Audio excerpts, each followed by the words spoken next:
Mangta dengan segi puning warol thorom nijeng tabiri basing puno mapu James Sergur jamna taram nuk coba loina na ikong nona kurum jari segi puning warol kita muta season jari ba number si 9077282001 segi thorom segi video call kita mak tham jari number 7005707808 hari ba number sini number Singa segi video call amadi segi thorom masida phone call tawdu na sorok yabi yagan loina nga segi santuk chariba thorom masi 90.0 wahong radio manipur de inong nong na safong na libasi gumba radio channel sida santuk chaba du gumba thorom amani segi pungning gi waro thorom masi loina na ISCOM do 129 SKTV do 1070 loina na sanduk chari ba thorom masi Elite TV de su cable network se su sanduk chaba thorom ni loina Diamond TV Facebook amadi YouTube loina na Manipur online radio amadi Khosem radio hari ba platform ni pan se da matam amatada sanduk chaba dugumba channel ni ponama pohan mada taram nok chari masi nukti gi phongli ba pause sing di headlines kra pija ge kadai de kari kari thok roba ge haiba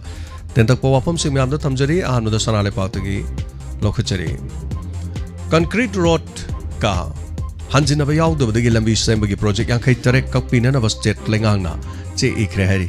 singa ma sung tang gi lambi sem gi project marbudra ga ni thoi pakhat pagi aya ba pibi na ba center dai jakre MLA Ranjit na lanjena kraba singi yum sana na ba pari mari gi lam ka thokre yum cham ga yang khai lega da ba model village ama semgal lagani hari pongni phoni pan gi manung da sengdorok trabadi khanga bok tu khulai pai ba khudimak boycott torgani haina khangabok ki miyam na phongdokre hai ki bawapam asi Thobal district khangabok taleba sur hospital gi proprietor suriba Dr. Laistram Somen gi khangabok awang lekai de leba yumda masak khangda ba miyoi singna bom thamlam ki khoisaw nar ba miyam na ayu khangabok kechel national highway chamaga ani Imphal more lambi thingjelure Kalen Thoksom trust ki humpuga mari rak suba mapokomon thorom pangtho krip Pradip Kumar Irang saiteng nang laba angang singi video footage social media da thagar ba chumde haina phongdor sore pana wa ba phongdokre thang ta yokat pana inakan bada natana tungi lalong gyat pada chawwa kana bo igani haina MP na phongdokre chahi nauringai tika thadok tuna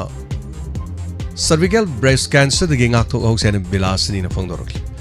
loina na kholaung niko sakti pibati lairedana punsillaga thambiredana Sanale Paki Mapau the Nepram Krishna Mohan Yuaro RPM na Lekidrabatova Humda Awa Fundorokli Loinana Nungtiki Fongli Batonga Tongan Bapok Secret the headlines Amo Makatana Mo Pizeri Padamgi headlines Sulamento Emma Cookie singing Matak local from Top Exxon local Pechumi Haina MP Sanazawan Fundokre Lanjener Bangang singing Hak Pangana of social media season Narga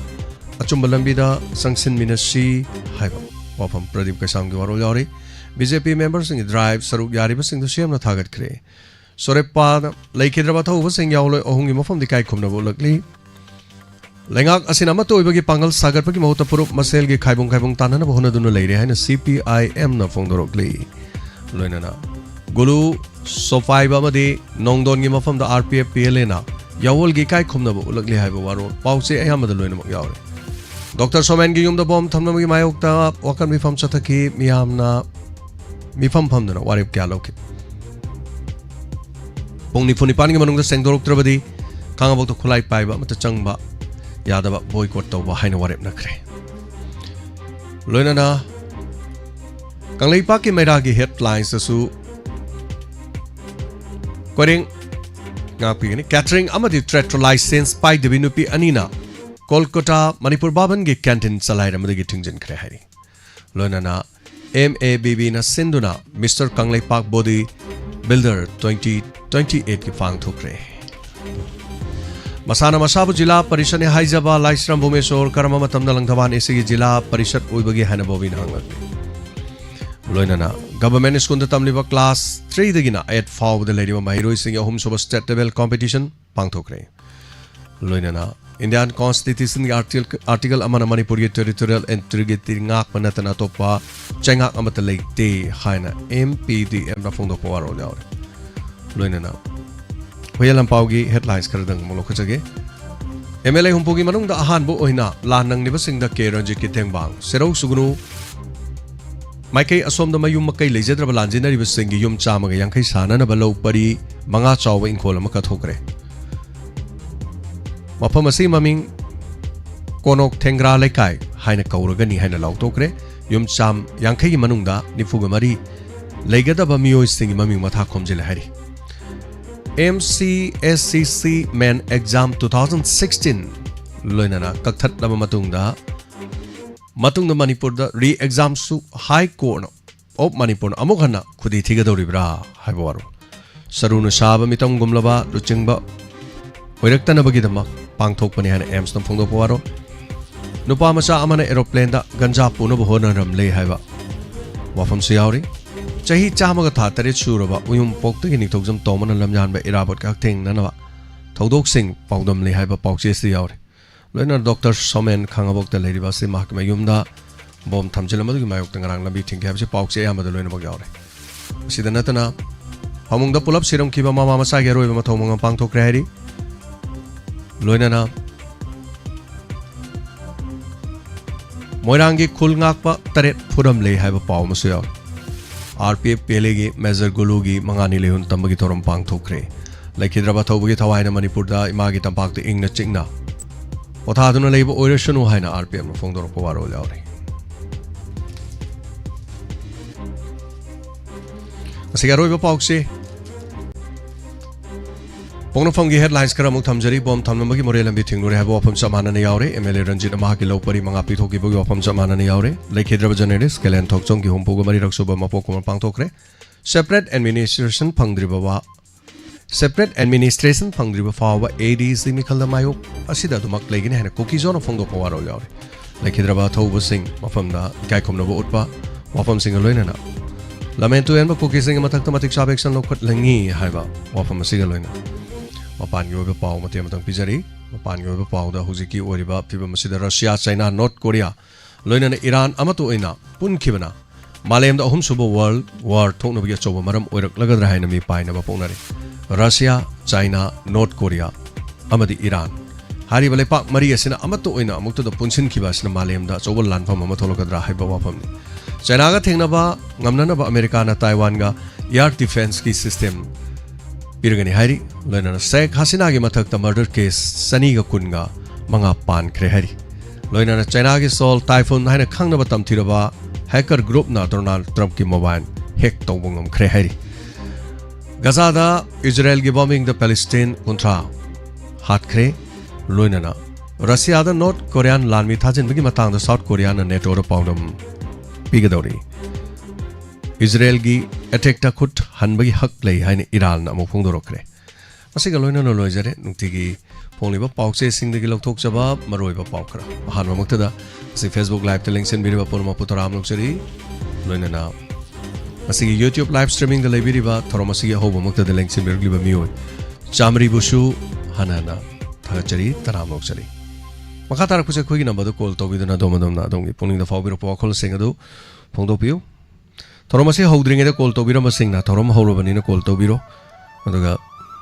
yaraga di thoromsi tabiraga haiba tare pung tare hen call to bibana taba thoromsi da saru yabiraga tabiraga na phone to biraga ne hena nungai jaba koido ojagani Habidi paukana paring eda koi phone toxin basina koida phone do packet chabang ngamdabani na dom suwaro ki bi ya jariba aduna yare phone to ba haiba hojiki matam se sigi matam se doina call to bi haiba phone sitam jari Hello Good afternoon Sir James Vishnupuri like bagi bira tabi ro mayam si kai bagu sari tapi bira Sir James ekoi gi yum lejadraba Singi Koigi Suguru Kendrigi Koigi Honorable Minister K Ranjina Koigi Lopari Mangamu Sauba Lamrama Katuaga Yum Sabine Havata Taba Dumati Koi IDP Amoida Nungaiba Harava Pundoksari Panamaka Sargers Aduga Sargers Koigi Ograva Punsi Nahona Hankana Yamatan Dumati Nungsi Havatare Amukshan La Arroy Havatare Koigi lead of Koigi Sargers Koigi ꯑꯩꯈꯣꯏꯒꯤ ꯁꯥꯔ ꯖꯦꯝꯁꯇꯤ ꯑꯩꯈꯣꯏꯒꯤ ꯂꯤꯂꯥꯔꯣꯏ ꯑꯃ ꯑꯣꯏꯅ ꯏꯁꯩ ꯁꯛꯄꯁꯨ ꯑꯣꯏꯅ ꯂꯤꯂꯥꯔꯣꯏ ꯑꯃ ꯑꯣꯏꯅꯁꯨ ꯍꯦꯟꯅꯁꯨ ꯈꯪꯕꯤꯔꯝꯒꯅꯤ ꯑꯩꯈꯣꯏꯒꯤ ꯍꯥꯟꯅꯒꯤ ꯑꯩꯈꯣꯏꯒꯤ ꯆꯥꯛꯊꯦꯛꯄꯤ ꯄꯥꯔꯇꯤꯒꯤ ꯑꯩꯈꯣꯏꯒꯤ ꯅꯕ nupi sabi aikoina hana lila pat lila gi isaida sa'amba aikoigi liraba aikoigi lila gi isaida samna haraga aikoigi onangbu angangba kurau mapanda haiba isai simaga ngasi lauta khongban sida haiba isai adigi lamdam tamna ka haiba isai je automatic tabada hojik so aikoina tajab matamda automatic nauthok sei haiba je puning je nauthok sei haiba tare aikoina adugi lila de aikoina angang wana yekwa phanghautre adugo aikoina youtube gi thira ka tajab matamda akoigi religion de leisure so aikoina madugi sai da taro wadam thamoi automatic kari haini haibam khangdaba makoina tawra dedicated makoina honor jagamba makoi khonjel makoi leihidraba tara makoi khonjel makoi sur ngasi bu aikoigi mioi kaya gi thamoi dum tatana le hori haiba tare hingaga sidana haiba tare saja automatic nungsi haiba tare hojiki isai singje taro boda automatic aikoina thamoi da haibam khangdana automatic nungsi jai haiba tare saja ajai mogi isai singje aikoina liado uja haudraga saja aduga saja so wafam amana aikoigi religion de leiba aikoigi wana leiba punsi balefam khangdraba aikoigi tungi asa udraba khaluraga aikoigi tawhum khangdraba punsi sida aikoigi sargi inspector tayarina aikoigi pungni waron gi platform sida aikoigi pchb se nomo aikoigi tawkhalapi matungina sum naksale hairibini adumain tawduna aikoigi diamond tv gi aikoigi kari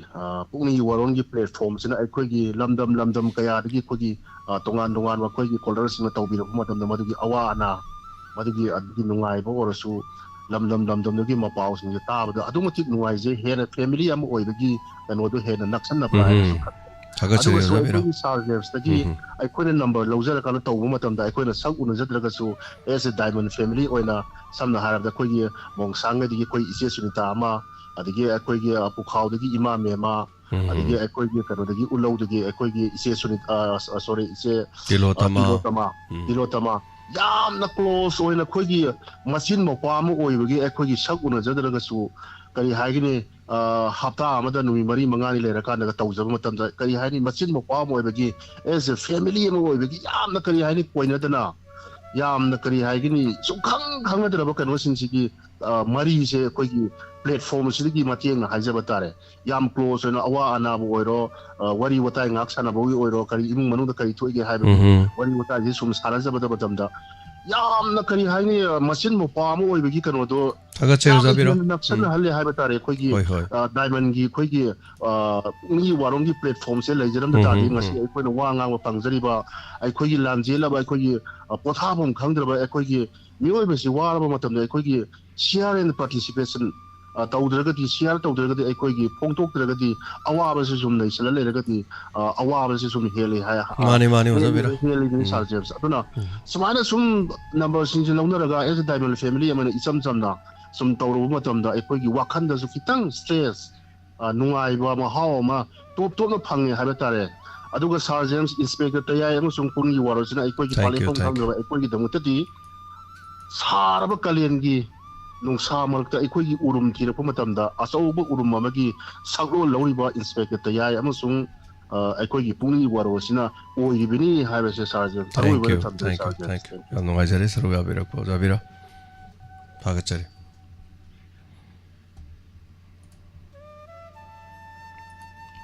call tobiu call fangdaw singna hanba koigi sigama matam jai tare hanbagi tanja se lobiraga hello good afternoon, sir. Taram noksari, mayam da minga leifang mayam da takpisi. Leifang na tawong dagi tawjari sa sangkita. Thaga chari sangita takpiu. Kari wafam habiningi kari tambiningi. Pumingi waron sida ay kasiti ningon sa kaway matang sa kakasagi, sir. Kaya ni ako'y budi relief ta lairabanina relief ta laibagi niya na ako'y arambay sinang mayam na sa kawide ko sir ko siya. Aduga mapam di yung zakraba mayum da laijadraba ay sili nang mayam sa atopa da lansiyan da mapam da lairiba sili nang mayam siya. Asi sina kanana mong kawiba siniya ba sir ay niyam na hangjanimi siya. yum mai di chakraba relief camp da di leita ba hari ro nataba mapam ipam si mai chak khelo thadok pi khre ko sa aduk ai gi pokmina be sili now haidi auto palam de leiba mayum moi lam bu chen da ba ko oh la ni chen da ba do ado moi sina mu akhoi gi ipam gi sina loi chela badina kana na mu ko wini sine ma pham jaga do leita banina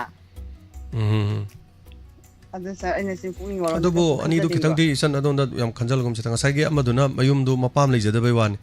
mapam lei ta ba do di magi di lei pham di lei di na mapuroi bagi manak ta di lei ri wara su mana kitang di handai ba hauji ki sidi sangita hoi lei sidi yum ipam jo mu lei tram ni sai yum jo mu lei tram ni ani ni hai tare mai sak to aduna adu du da dum punjan wen khan tare magi di mapam mai chak ki ba do thangai sena magi di yum am lei ri masa sing lei ri mapuroi ba do thangai sena yum madu gi makha da khajik tor su momon minom tang di mapam cha su kitang di mana di fani na khalle adu hoi madu gi so dum sin ba budi kari sin da bai kanu ya ne ge hauji so aram bai na sin ne to ji sel lei bai na ti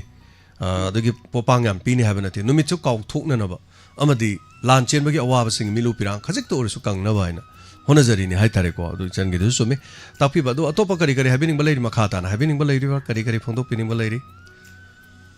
Sara duni ai na han de ge tang sara tor puni ora si tang pokat ta ge na khan jari je sa do ai gi sili naw dina ibe ma nang ji ta ko bu chat ni brai na chat kani ibung ipa myam lai na dong hai do ro bahira ko ga kaisu kai di ai di adong gi san sing jo dum ko ro ga dum la halo kem kai di ai gi mot di adum thok chang jal adum yaw bu do karim hai roi akoi aram bai gi chinau sing dum pau phong no dai tasen akoi ju ibung ipa yum mai di chak te do khoi ibung ipa lai je dre lak pi o dum tabak thorom punu yaumina si se khoi ju kok jage ga haibe hoi formally oina budi loi barton to budi leite ko adubu kaisu kai di akoi gi san so khoi ju ipam chakra bane yaw budi gi mot di kaisu kai den khali sangita na poro kem poro ba da mi lisingum poro kadran natra ko ara dum yok chung hojik chu chal se myam yaw duri yuma yum mai chu chak taba lan da su yaw chak taba kari kari haiba moina haise sinida numitu gi chain jang yen ba mana masing sem ba khot pa mayam gi thogal to budo tog jage na adunga sagi ichal se jing du di karim te hol loi numit tu dine irem lemna phajaba set kera se loira moina secha ba chaja ba khare du to roga numit tu dine ekta chako bu da lak bu da ningona kira ga malai dai na khudok ko tok ta bi da koi gi khuting tho lei bi do adamai thamne harim ne aduna kero le kai gi lisabi masa tholok ba hore koi hinjang na pi sem gani se sing aduga mayam du gi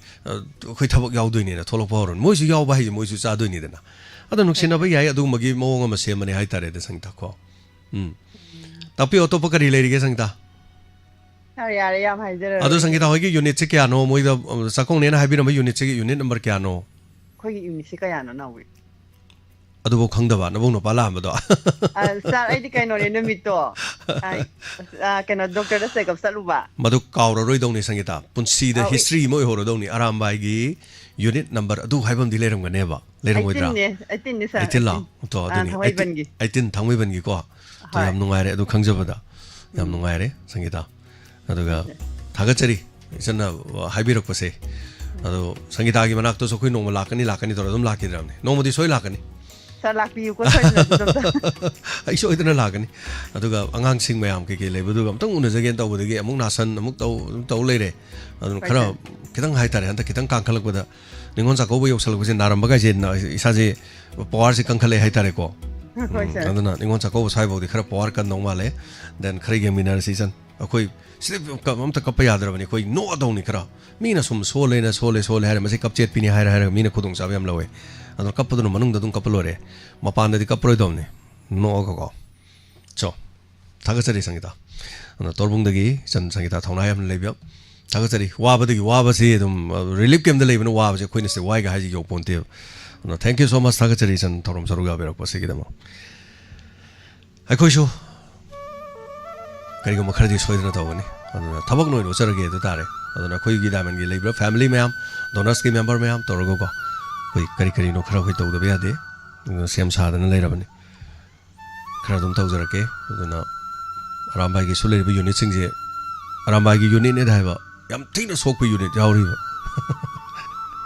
khara safa badun khar phare ko aduna mayam na khara hobe to aduna khara mateng pangjam aduna khar phare khara wat pa gu makke do bodadi akhoi su sangjan na bagi kari gu ma pandam thami hai tare hello sir mingalai phonga ta pisi hello sir 오자 이사 누가있다브로 그이도록에 그러고 사 이사 누가있다브로 답답나 또미는 레이브로 그놈 또게 맞아 그리기노 하이비요 폰 또르 매암나 따동가 레레 돔 또밀 레디 아로 자나 작잡 그리기 마시 토픽 탐비닝 모노 그리 와폼 하이비닝이 머리 따타르세 오자 누가예 사 정말 따오다 좀 누가야 디도 다른 바다기 좀 안겨 보니까 답피요 그리 와폼 탕카피닝 바 그렇죠 정말 사이낭에 따오다 좀 누가야 줄래 바다 아이 이제 또 공동 뭐만 아도 민가 레폼과 묵덩이 하나 남다 강제기 오자 오자기 민두가 레폼과 묵덩 하비세 나 아다 이나 이마는 안고 맞던 내려서 오자 cái nông tai giờ kìa oza mình sẽ cái câu bị beno 살면은 똥똥 굽다 봐. 뭐 이마기 와. ihe 어 강다 뭐부디 난다 뭐부디랑 오늘 아니 다 나니지 다들은 뭐부디야. 살짝 난기요 와 있어 안 나는 수만나. 나 공덕이니 아이 다른 거 거기. 아마는 난기요 와 있나. 아무는 와 있다 봐. 한번 다 다들 나 알나 거기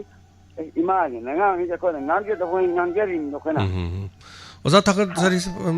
미게 소이바 ям 까이나 하르금 쇼자 좀 바자닝 버기 오자나 딱 톡비리미 아두 따지 저 사까만 따니 거야 아두는 아버니 그 벤저리 이마고 니 사는 또 그래 간절이냐 봐 오자 미 코디막 로이나 독터 오라마디 미 코디막 로이나 독터 오라마디 독터 따모모이 오자 하이타바세 좀 자우니 마이 벤싱 하이타바다 ngang 비루노 그래서 좀 카라 좀 하이자니다 거자 다가짜리 오자 얌나 어느 미나 ngang khara cái ta bắt đầu gián nuôi trì đó gián ngang một số mình một ta bắt nuôi rồi mọi người nó thắc chơi thank you so much hay giờ tôi ni mai bel sinh ngang một số đi cái này ya jadi cái nó hay cái này mai bel sẽ cái hay đôi numi mai bel cái mà tầm đó đó 오자 호에 거의 뽑으면 돼 거의 부두부주니 거의 그지 khara 좀 마음 게 미륵다가 된다나 마닝다가 젠자라서 khara 젠자리지 cái nó hay cái đó lại khara tầm giàu ba 미망다 되게 club 되게 organization 지금뭐게 하이탈거 레카이기 타복 도럼 냠 야오레 바 코이데 엉강문이 좀 야오레 아둠 레카이 생과 사것 바 레카이기 람비 셈바 아데 레럭 하이로냐 코이 레럭세 사이나데 사이행제 좀 나하버니 아코이 레럭세 기당 상상이 사인 공좀 정범 바जार 정범되게 시기지 3번 하이지 까남 하이데 바 얌 아이나 좀 하이 아데 코이 쿠람 레고 마하모 하이베 야오 아야마디네 아이 ngak드니 하이지 아데 코이 레럭도 레디 밤봄 사용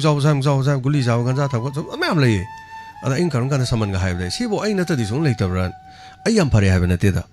social work social की culture से कोई यम गन्ना दुम जाओ रे अब अदुनने कोई खरगा सम माइ यावजरक पदगी सम मिरक कतेन मदे कितंग खंगज बइवाने है बइवाने इमाइबल सिंगदि लारि हाइजब सुनते मोबाइल नंबर सु हाइब नते अदै वा ngangi ngangde adu tawi tawde ada topic ki wafam amam pukhat piro pungning warolda kana bu wafam amam pukhat piro noi tayai phajai adu tawi adu ima aduni ha ha ho taningi ga taning dega adu haibiru no ba सिदी discussion लेंगा की वाखना नबगी थौरम नते पुनिंगी वारोलदे अदना अदुगी तबक्तुना अदोमदोमना फाजना फंबिरगा नाना तोरगा से Facebook ता फंबिरगाने आई केनोम ता हाइजगे गयम तौरिदाइने अदुम तौबियो अदुम ngangbio अदुम मयाम तारादौनी तानिंगबना अदुम तारादौनी nganningbना अदुम ngangadौनी मखादने अदोमना ngangjari दु मखादा करी हारमगनि होरे हाइपा सानो हे पक्त्रे गायकसी हरकदेनि अदुना सिदी वयाम लुई बोजेक्ति अदुना इखोइना तौजरिसे लोइन अहन सिंह मैम इमाइबल सिंह सिंह हाक तो पोथाना बतौजरिनी अहन खक्तगी नते को नाजुनी अदे खोय यामना हाई हाइते पेली पेते ना अहन गिसिंग याम ngangbigum से कई खंगदुइनो बा लारिक सु तमजाउ दे इमाइबल सिंह अदे मचा मावा गि जिक लेजे इमुंग मनुंग दे लेदो हाउ जाबा सु नते मोय नुंगाइ जैसे से थोरंग खरा यावबा खरा से नोकचा बखर प तोरो पे ले खोय ngakpi से बे वानी टेंशन जगे को लाना लोबिनो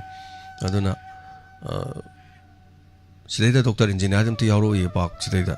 डॉक्टर गिलबर्ट कुंबा मनी ने साइ यार हेलो जेम्स आई कनोने म्यूजिक सिदा लई भाई साइंटिस्ट ने नंग प्रोग्राम जे हम नुंगाय ने यार को कना यावगे ने नोम ता हाइबिरो ने हेलो आई अदुगी डिपार्टमेंट द लई जब आई आईएएस ऑफिसर ने आई थोरम सी यावजरे कना यावगे हम ता यंबियोन मोइदि करिगी यारक्तिनो सि वांग जेम दांग जिने मोय याम हाइरे मोय आईपीएस होरे आईएएस होरे देन नो मतो मोय सिदा ला यावदि जि गइगिनो प्लेटफॉर्म से हम हंथबने खनबैरा फागी फरांग ने खनबैरा करिगिनो अदो खने खन्या देव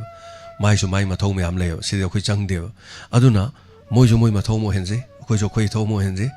कनाम तने जैगुम जे nganggum J adun malem sida lei kon sida ne lei makhan mayam sale ba lei singa se sigi marak tane khoi ju lei leishan leisak amane ba adun khoi gi so khoi thaw dum tawro lore moi IPS na IPS ki thakta tawsano mantri ki thakta tawsano ina khonma ki thakta tawsano lair be thak tawsun khoi sida su mayam yaw rei sidi paisa pai ba khara ka dei pukjen jaw mayam yaw rei sidi khara ko sa du tawro se nang ge du pange ka na haru ku ji sidi khoi nungai ri sidi adada tension jage yam sang nga mon gre ko lo malai pai ka charak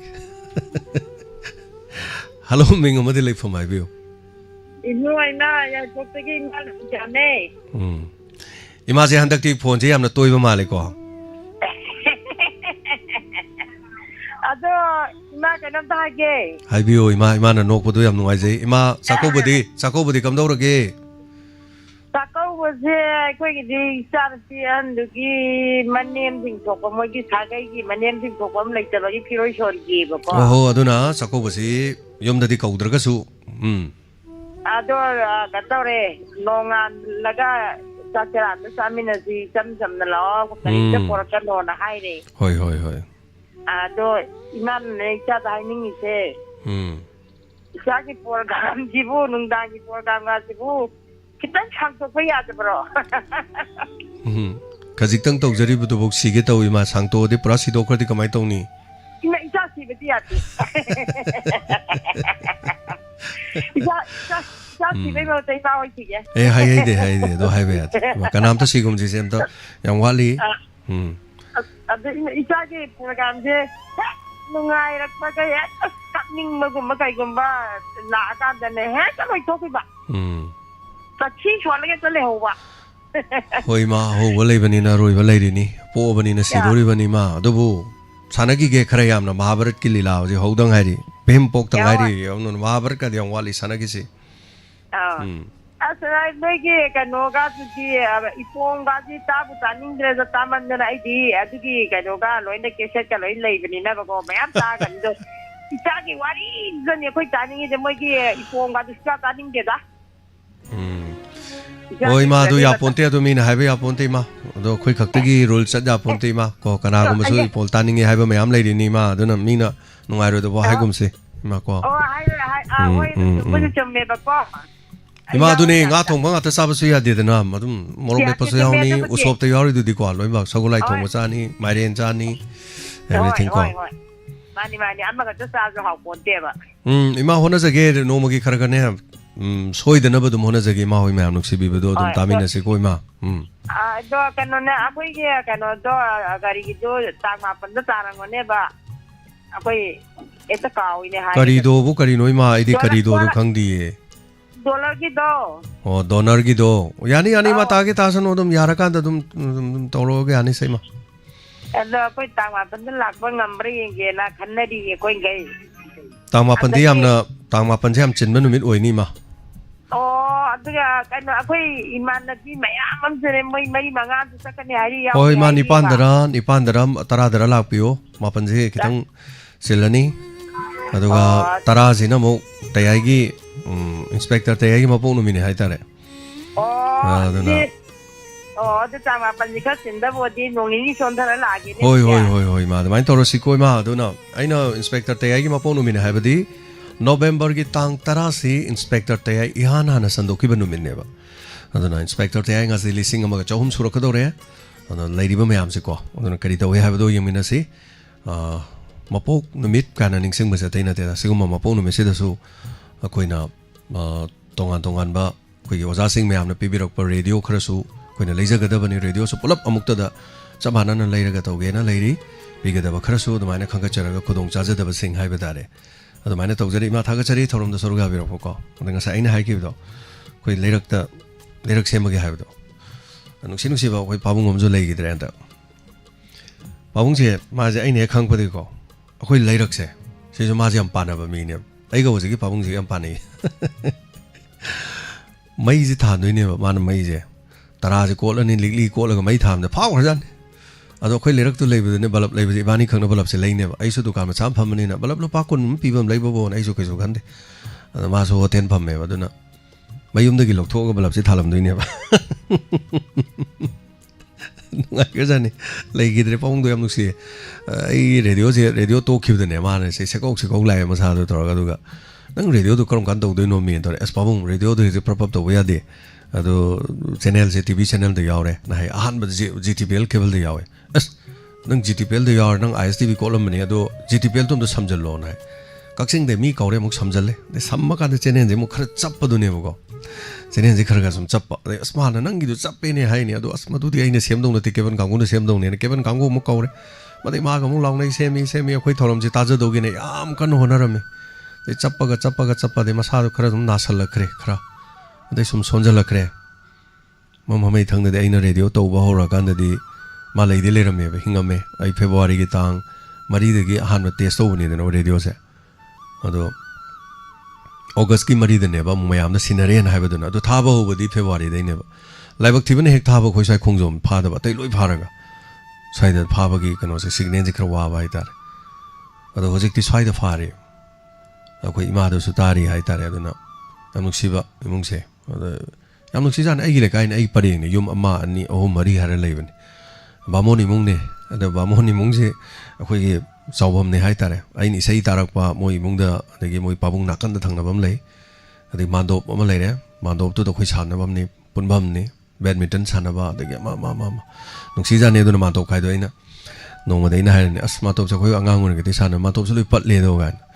ꯑꯁ ꯃꯥꯟꯇꯣꯞꯁꯦ ꯑꯍꯟꯕ ꯑꯃ ꯁꯥꯗꯣꯛꯑꯁꯤꯔꯥ ꯀꯥꯏꯅ ꯋꯥꯈꯟꯗ ꯀꯥꯏꯀꯣ ꯃꯤ ꯄꯨꯟꯐꯝ ꯑꯣꯏꯗꯅꯀꯣ ꯅꯨꯡꯁꯤꯖꯥꯠꯅꯤ ꯑꯗꯨꯅ ꯍꯧꯖꯤꯛꯀꯤ ꯋꯥꯔꯤꯗꯣ ꯅꯤꯡꯁꯤꯡꯉꯛꯄꯩ ꯋꯥꯅꯤ ꯀꯩꯔꯣꯜ ꯂꯩꯀꯥꯏꯗ ꯑꯗꯣꯝꯁꯨ ꯌꯥꯎꯕꯤꯔꯝꯒꯅꯤ ꯂꯩꯔꯛꯇ ꯃꯩ ꯊꯥꯟꯕ ꯕꯂꯞꯁꯦ ꯇꯧꯔ ꯂꯤꯛꯂꯤ ꯇꯧꯔ ꯃꯩ ꯊꯥꯟꯕꯤꯗꯨꯅ ꯍꯋꯥꯏ ꯍꯧꯖꯤꯛꯇꯤ ꯄ꯭ꯔꯤꯄꯦꯗ ꯆꯠꯈꯤꯕꯗꯤ ꯂꯤꯛꯂꯤ ꯃꯩ ꯊꯥꯟꯖꯗ꯭ꯔꯦꯀꯣ ꯑꯗꯣ ꯍꯧꯖꯤꯛ ꯄꯥꯕꯨꯡꯁꯦ ꯑꯗꯨꯝ ꯊꯥꯟꯖꯥꯅꯤ ꯑꯗꯨꯅ ꯅꯣꯡ ꯆꯨꯕꯁꯦ ꯀꯩꯗꯧꯅꯤꯀꯣ ꯃꯩꯁꯦ ꯅꯨꯡꯁꯤꯠ ꯆꯠꯀꯅꯦꯕ ꯃꯩꯁꯦ ꯄꯦꯠ ꯈꯞꯇꯣꯏꯅꯦꯕ ꯑꯗꯨꯅꯦ ꯑꯩꯅ ꯑꯃꯨꯛ ꯋꯥ ꯑꯃ ꯄꯨꯊꯣꯔꯛꯇꯣꯏꯅꯦ ꯋꯥ ꯑꯃ ꯄꯨꯊꯣꯛꯑ ꯑꯗꯥꯏꯗ ꯉꯥꯔ ꯊꯝꯃꯦꯕ ꯒ꯭ꯔꯨꯡ ꯆꯦꯟꯖꯔꯒ ꯊꯣꯡꯒꯥꯟꯗꯨꯗ ꯀꯛ ꯑꯃꯨꯛ ꯊꯦꯡꯅꯤ ꯃꯩꯗꯣ ꯑꯃꯨꯛ ꯉꯥꯟꯗꯣꯏꯅꯤ ꯀꯩꯝ ꯀꯥꯟꯗꯗꯤ ꯀꯌꯥꯝ ꯅꯣꯡꯅꯤꯡꯉꯤ ꯑꯩꯅ ꯗꯨꯀꯥꯟꯗ ꯌꯨꯝꯐꯧꯗ ꯆꯥꯛꯆꯥ ꯆꯪꯕꯗꯅꯦ ꯁꯨꯃꯥꯏꯅ ꯈꯞꯇꯣꯏꯅꯦꯕ ꯂꯝꯂꯣꯡ 3 ꯐꯥꯡꯕꯝꯒ ꯑꯣꯏꯀꯣ ꯃꯌꯥꯝꯗꯤ ꯀꯤꯅꯩ ꯑꯩꯈꯣꯏꯗꯤ ꯀꯤꯗꯦ ꯄꯣꯁꯇꯨꯗ ꯈꯣꯡꯄꯥꯛꯅ ꯗꯛꯅ ꯀꯥꯎꯔꯝꯗꯣꯏꯅꯦ ꯃꯩꯁꯦ ꯑꯃꯨꯛ ꯉꯥꯜꯂꯛꯇꯣꯏꯅꯦꯕ ꯍꯣꯔꯦꯟ ꯊꯣꯛꯂꯛꯄꯗ ꯉꯥꯜꯂꯦꯕꯗꯣ ꯃꯨꯠ ꯂꯩꯔꯝꯃꯦ ꯈꯣꯡꯄꯥꯛꯅ ꯑꯃꯨꯛ ꯄꯣꯁꯇꯨ ꯗꯛꯅ ꯀꯥꯎꯔꯝꯕ ꯃꯩꯁꯦ ꯑꯃꯨꯛ ꯉꯥꯟꯖꯥꯅꯤ ꯑꯗꯣꯝꯁꯨ ꯊꯣꯛꯄ ꯌꯥꯎꯔꯝꯒꯅꯤ ꯁꯤꯒꯨꯝꯕ ꯄꯨꯟꯁꯤ ꯇꯥꯡꯀꯛꯁꯦ ꯍꯥꯏꯇꯥꯔꯦꯅꯦꯀꯣ ꯁꯨꯝ ꯅꯨꯡꯁꯤꯗꯅ ꯁꯨꯝ ꯇꯝꯃꯛꯄꯅꯤꯗ ꯑꯗꯨꯅ ꯑꯦꯅꯤꯋꯦ ꯃꯊꯪꯒꯤ ꯀꯣꯜ ꯑꯃ ꯂꯥꯛꯑꯦ ꯀꯣꯜ ꯂꯧꯈꯠꯆꯒꯦ ꯍꯜꯂꯣ ꯍꯜꯂꯣ ꯏꯕꯨꯡꯉꯣ ꯏꯆꯦꯅꯦ ꯄꯤꯇꯥꯗꯒꯤ ꯏꯅꯥꯎꯕꯤ ꯀꯧꯋꯦꯕꯀꯣ ꯇꯔꯥꯝ ꯂꯧꯆꯔꯤ ꯄꯨꯡꯅꯤꯡꯒꯤ ꯋꯥꯔꯣꯟꯁꯦ ꯋꯥꯍꯩ 5 10 ꯏꯆꯦ ꯐꯣꯡꯗꯣꯛꯆꯒꯦ ꯑꯍꯥꯟꯕꯗ ꯏꯄꯥꯕꯨ ꯏꯀꯥꯏ ꯈꯨꯝꯅꯖꯔꯤ ꯇꯥꯕꯤꯔꯤꯕ ꯃꯌꯥꯝꯕꯨꯁꯨ ꯏꯀꯥꯏ ꯈꯨꯝꯅꯖꯔꯤ ꯉꯔꯥꯡꯒꯤ ꯏꯄꯥꯅ ꯁꯤꯟꯕ ꯕ꯭ꯂꯥꯏꯟꯒꯤ ꯄ꯭ꯔꯣꯒ꯭ꯔꯥꯝꯗꯣ ꯌꯥꯝ ꯐꯖꯈ꯭ꯔꯦ ꯅꯨꯡꯁꯨ ꯌꯥꯝ ꯅꯨꯡꯁꯤ ꯑꯗꯨ ꯐꯣꯡꯗꯣꯛꯆꯒꯦ ꯇꯧꯕꯅꯤ ꯏꯄꯥꯕꯨꯁꯨ ꯍꯟꯅ ꯊꯥꯒꯠꯆꯔꯤ ꯑꯗꯨꯒꯨꯝꯕ ꯃꯌꯥꯝ ꯇꯧꯕꯤꯔꯛꯄꯒꯤꯗꯃꯛꯇ ꯌꯥꯝ ꯐꯖꯈ꯭ꯔꯦ ꯑꯗꯨ ꯍꯥꯏꯖꯒꯦꯅ ꯇꯧꯖꯔꯛꯄꯅꯤ ꯑꯗꯩꯗꯤ ꯉꯔꯥꯡꯗꯤ ꯑꯍꯜꯂꯣꯝꯒꯤ ꯊꯧꯔꯝꯗꯨꯁꯨ ꯏꯇꯣꯛꯅ ꯐꯖꯈ꯭ꯔꯦ ꯅꯤꯔꯃꯥ ꯄꯨꯁꯄꯥꯅꯤꯒꯁꯨ ꯋꯥꯟꯗ ꯑꯩ ꯅꯣꯛꯈ꯭ꯔꯦ ꯌꯥꯝ ꯐꯖꯩ ꯑꯗꯒꯤꯗꯤ ꯏꯟꯁꯄꯦꯛꯇꯔ ꯇꯌꯥꯏꯗꯣ ꯉꯔꯥꯡꯒꯤ ꯅꯥꯏꯇꯣꯝ ꯍꯥꯏꯕ ꯃꯥꯅꯦꯀꯣ ꯕꯨꯡꯉꯣ ꯍꯣꯏ ꯃꯗꯨꯁꯨ ꯌꯥꯝ ꯐꯖꯈ꯭ꯔꯦ ꯑꯗꯨ ꯏꯆꯦꯅ ꯑꯗꯨ ꯐꯣꯡꯗꯣꯛꯆꯔꯛꯀꯦꯅ ꯇꯧꯕꯅꯤ ꯑꯗꯨꯒ ꯂꯥꯏꯚ ꯅꯝꯕꯒꯤ ꯃꯇꯥꯡꯁꯤꯃꯇ ꯏꯆꯦ ꯍꯥꯏꯐꯦꯠꯇ ꯍꯪꯖꯍꯧꯒꯦꯕꯀோ ꯂꯥꯏꯚꯁꯤ ꯑꯩꯈꯣꯏꯅ ꯅꯝꯕꯒ ꯊꯛꯂꯥꯎꯅ 100 ꯑꯃꯒ ꯊꯣꯛꯂꯛꯑꯦꯕꯀோ ꯑꯗꯨꯒꯤ ꯃꯊꯛꯇꯨꯗ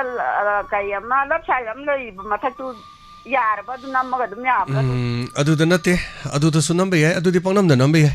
ꯅꯨꯡꯉꯥꯏꯕ ꯃꯇꯥꯡꯗ ꯃꯤꯅ ꯅꯣꯛꯅꯤꯡꯕ ꯅꯝꯖꯟꯕ ꯑꯗꯒꯤꯗꯤ ꯅꯨꯡꯁꯤꯕ ꯃꯇꯥꯡꯗ ꯂꯞ ꯁꯥꯏꯟ ꯃꯥꯟꯕꯗꯣ ꯍꯦꯛꯇ ꯅꯝꯖꯟꯕ ꯌꯥꯏꯌꯦ ꯑꯗꯣ ꯑꯗꯨ ꯅꯠꯇꯕ ꯑꯗꯨꯒꯤ ꯅꯥꯀꯟꯗ ꯈꯨꯕꯤ ꯑꯃ ꯁꯨꯃꯥꯏꯅ ꯊꯥꯡꯒꯠꯂ ꯌꯥꯎꯕꯅꯦ ꯅꯪ ꯈꯨꯕꯤ ꯑꯃ ꯁꯨꯃꯥꯏꯅ ꯇꯧꯔꯒ ꯃꯥꯛ ꯃꯊꯛꯇ ꯇꯧꯕ ꯑꯗꯨꯗ ꯅꯝꯗꯧꯕ ꯈꯨꯕꯤꯗꯣ ꯁꯨꯃꯥꯏꯅ ꯃꯈꯥ ꯊꯥꯡꯗꯕꯗꯣ ꯑꯗꯨ ꯅꯝꯃꯒꯅ ꯑꯩꯈꯣꯏꯒꯤ ꯌꯦꯛꯅꯕꯅꯦ ꯍꯥꯏꯅꯦ ꯑꯗꯨꯅ ꯈꯨꯕꯤ ꯃꯈꯥꯗꯨꯗꯤ ꯌꯥꯗꯦ ꯈꯨꯕꯤꯗꯣ ꯁꯨꯃꯥꯏꯅ ꯇꯧꯕꯗꯨꯗ ꯅꯝꯗꯧꯕ ꯑꯗ ꯅꯝꯗꯧꯕ ꯑꯩꯈꯣꯏꯒꯤ ꯌꯦꯛꯅꯕꯉꯩꯅ ꯈꯨꯕꯤꯗꯣ ꯁꯤ ꯃꯈꯥ ꯇꯧꯕꯗꯣ ꯅꯝꯕꯤꯗꯧꯕ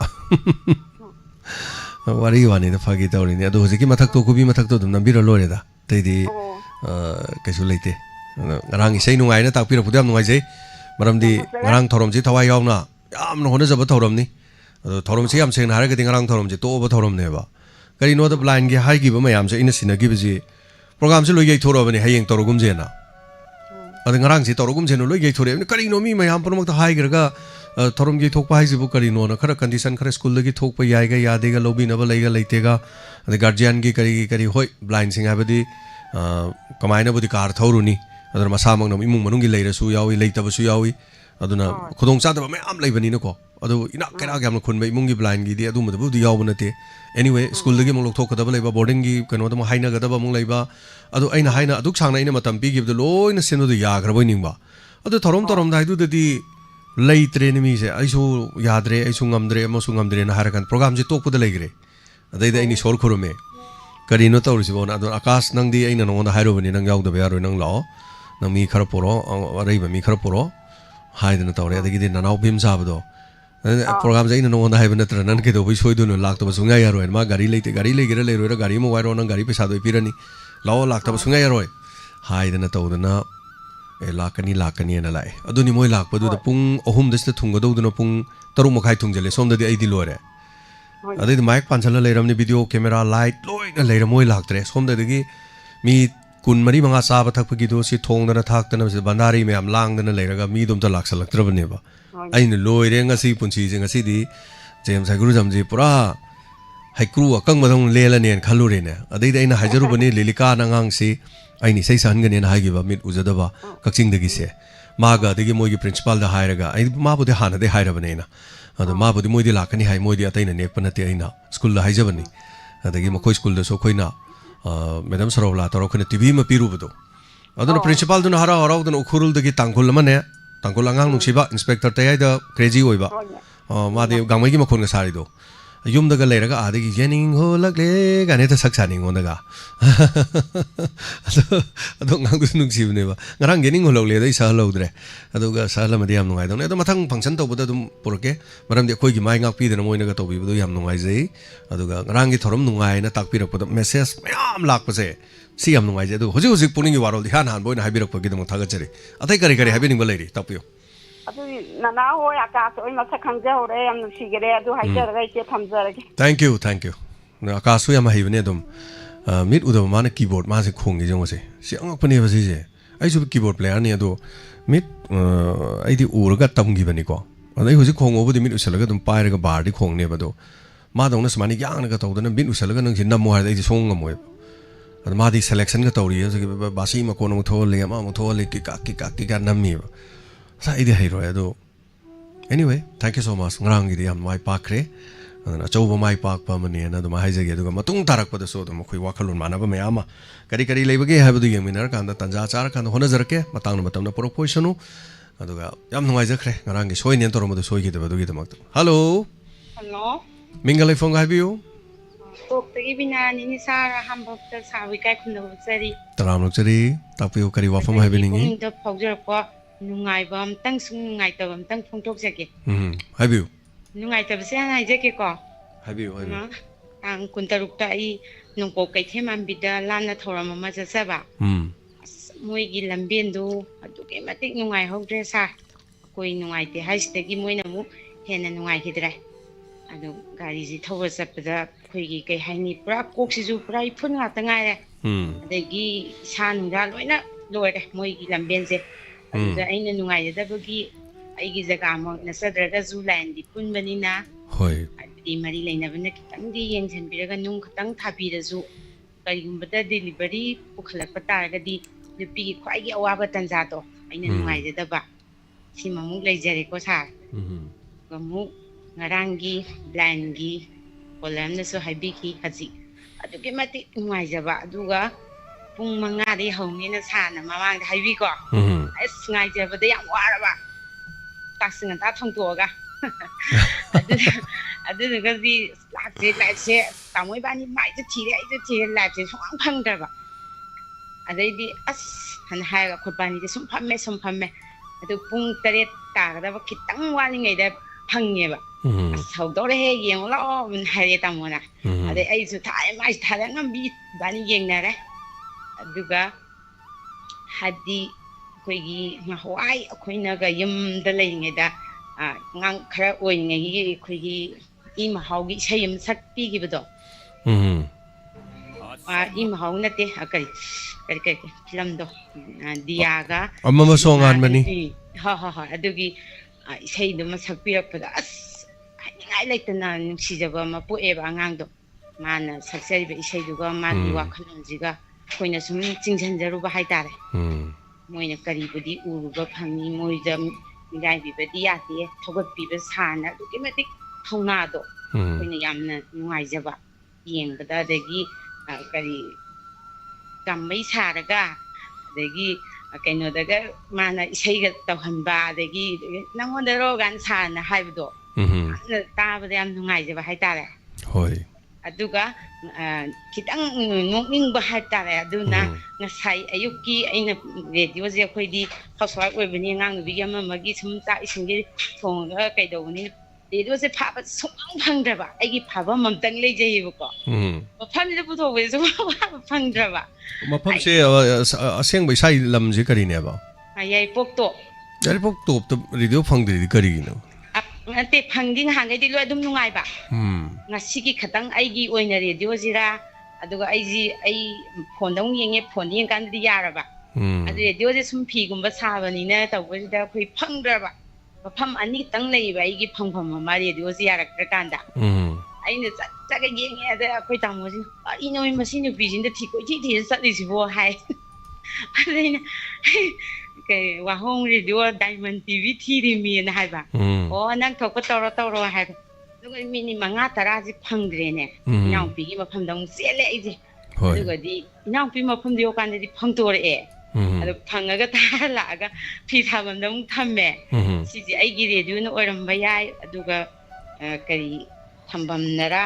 ꯆꯦꯅꯦꯜꯁꯦ ꯈꯤꯇꯪ ꯅꯨꯡꯉꯥꯏꯇꯕ꯭ꯔꯥ ꯀꯩꯅꯣꯝꯃꯗꯤ ꯑꯩꯉꯣꯟꯗ ꯇꯧꯔꯦꯕ ꯑꯣꯀꯦ ꯑꯗꯨꯛꯀꯤ ꯃꯇꯤꯛ ꯄ꯭ꯔꯣꯒꯥꯝꯁꯦ ꯑꯩꯅ ꯁꯨꯝ ꯊꯋꯥꯏ ꯌꯥꯎꯅ ꯇꯥꯖꯕ ꯍꯥꯏꯇꯥꯔꯦ ꯈꯤꯇꯪ ꯐꯣꯡꯗꯣꯛꯆꯒꯦꯅ ꯁꯥꯔꯗ ꯊꯦꯡꯛ ꯌꯨ ꯌꯥꯝ ꯅꯨꯡꯉꯥꯏꯖꯔꯦ ꯉꯔꯥꯡꯒꯤ ꯋꯥꯔꯤ ꯅꯨꯡꯉꯥꯏꯕ ꯑꯝꯇꯪ ꯄꯟꯖꯒꯦ ꯁꯥꯔ ꯑꯩꯈꯣꯏꯒꯤ ꯃꯤꯁ ꯅꯤꯔꯃꯂꯥꯒ ꯃꯤꯁ ꯄꯨꯁꯄꯥꯅꯤꯒꯅ ꯄ꯭ꯔꯣꯒꯥꯝ ꯇꯧꯕ ꯃꯇꯝꯗ ꯑꯩꯈꯣꯏꯒꯤ ꯑꯍꯟ ꯌꯥꯝꯅ ꯉꯍꯥꯟꯋꯥꯏꯒꯤ ꯑꯣꯏꯔꯛꯄꯒꯤ ꯍꯤꯁꯇ꯭ꯔꯤ ꯂꯤꯍꯟꯕ ꯃꯇꯝꯗ ꯃꯌꯥꯝꯕꯅ ꯀꯣꯏꯔꯒ ꯃꯅꯥꯎꯄꯥꯅ ꯂꯧꯋꯦ ꯍꯥꯏꯕꯗꯣ ꯃꯗꯨꯝꯇꯪꯗꯤ ꯈꯨꯐꯖ ꯑꯃ ꯇꯧꯈ꯭ꯔꯦ ꯁꯥꯔ ꯇꯣꯞ ꯇꯥꯈ꯭ꯔꯦ ꯁꯤꯃꯇꯪ ꯊꯝꯖꯔꯒ thank you sir thank you ꯊꯥꯒꯠꯆꯔꯤ ꯊꯧꯔꯝ ꯁꯔꯨꯛ ꯌꯥꯕꯤꯔꯛꯄ ꯏꯃꯥꯏꯕꯁꯤꯡ ꯉꯔꯥꯡꯗꯤ ꯃꯩ ꯆꯠꯈ꯭ꯔꯦ ꯍꯥꯏꯔꯤ ꯑꯗ ꯉꯔꯥꯡ ꯇꯣꯛꯑꯕ꯭ꯔꯥꯅ ꯃꯌꯥꯝ ꯍꯪꯅꯕꯁꯤ ꯃꯌꯥꯝꯅ ꯑꯁ ꯇꯣꯛꯑꯕ꯭ꯔꯥ ꯀꯔꯤꯅꯣ ꯉꯔꯥꯡ ꯏꯁꯩ ꯇꯣꯛꯑꯕ꯭ꯔꯥꯅ ꯑꯩꯗꯤ ꯄꯥꯈꯠꯂꯕꯅꯤꯅ ꯄꯨꯡ 5:30 ꯍꯥꯏꯕꯅꯦꯕ ꯉꯔꯥꯡ ꯑꯩꯅ ꯀꯩꯅꯣꯗ ꯊꯥꯕꯗꯗꯤ ꯑꯗꯨ 5:30 ꯐꯥꯎꯗ ꯂꯥꯛꯁꯜꯂꯛꯇ꯭ꯔꯦ 6 ꯇꯥꯁꯜꯂꯛꯄ ꯂꯥꯛꯇ꯭ꯔꯦ 6:35 ꯑꯗꯨꯋꯥꯏꯗꯤ ꯂꯥꯛꯑꯦ ꯌꯧꯁꯜꯂꯛꯑꯦ ꯑꯁ ꯑꯗꯩ ꯉꯁꯤ ꯌꯧꯔꯗꯤ ꯌꯥꯔꯦ ꯃꯣꯏ 2-3ꯁꯤꯕꯨ ꯂꯥꯛꯑꯗꯤ ꯉꯁꯤꯒꯤꯗꯤ ꯁꯣꯏꯗꯅꯕ ꯍꯣꯠꯅꯔꯒꯦꯅ ꯑꯗꯩꯗꯤ ꯑꯉꯥꯡ ꯁꯥ ꯁ꯭ꯇꯥꯐꯁꯤꯡ ꯅꯣꯏ ꯁꯦꯝ ꯁꯥ ꯂꯩꯔꯣ ꯑꯗꯨꯒ ꯅꯣꯏ ꯁꯦꯝ ꯁꯥ ꯂꯩꯔꯒ ꯃꯤ ꯌꯥꯝ ꯂꯥꯛꯇ꯭ꯔꯗꯤ ꯅꯣꯏꯁꯨ ꯏꯁꯩ 5-6 ꯁꯥꯎ ꯉꯁꯤꯒꯤꯗꯤ ꯂꯣꯏꯁꯟ ꯃꯤꯁꯨ ꯃ꯭ꯌꯨꯖꯤꯛ ꯌꯥꯎꯔꯛꯏꯕꯨ ꯊꯤꯜꯂ ꯂꯣꯏꯔꯦ ꯈꯣꯡꯉ ꯂꯣꯏꯔꯦ ꯑꯩꯅ ꯏꯁꯩ 10 ꯑꯃ ꯁꯥ ꯂꯣꯏꯔꯦ ꯍꯦꯛꯇ ꯉꯁꯤꯗꯤ ꯁꯣꯏꯗꯅꯕ ꯇꯧꯔꯁꯦꯅ ꯑꯗꯨꯃꯥꯏꯅ ꯂꯥꯏ ꯈꯨꯔꯨꯝꯗꯅ ꯇꯧꯔꯦ ꯑꯗꯨꯅ ꯃꯔꯨꯑꯣꯏꯅ ꯃꯈꯣꯏ ꯂꯥꯛꯈꯤꯕꯁꯦ ꯃꯈꯣꯏ 3 ꯈꯛꯇꯅꯤ ꯍꯥꯏꯇꯥꯔꯦ ꯀꯩꯔꯛꯇꯒꯤ ꯑꯃ ꯊꯧꯕꯥꯜꯗꯒꯤ ꯑꯃ ꯇꯣꯞꯇꯒꯤ ꯑꯃ ꯃꯈꯣꯏ 3 ꯑꯀꯥꯁꯀ 3 ꯍꯥꯏꯇꯥꯔꯦ ꯃꯣꯏ 3ꯈꯛ ꯂꯥꯛꯈ꯭ꯔꯦꯕ ꯑꯗꯨꯅ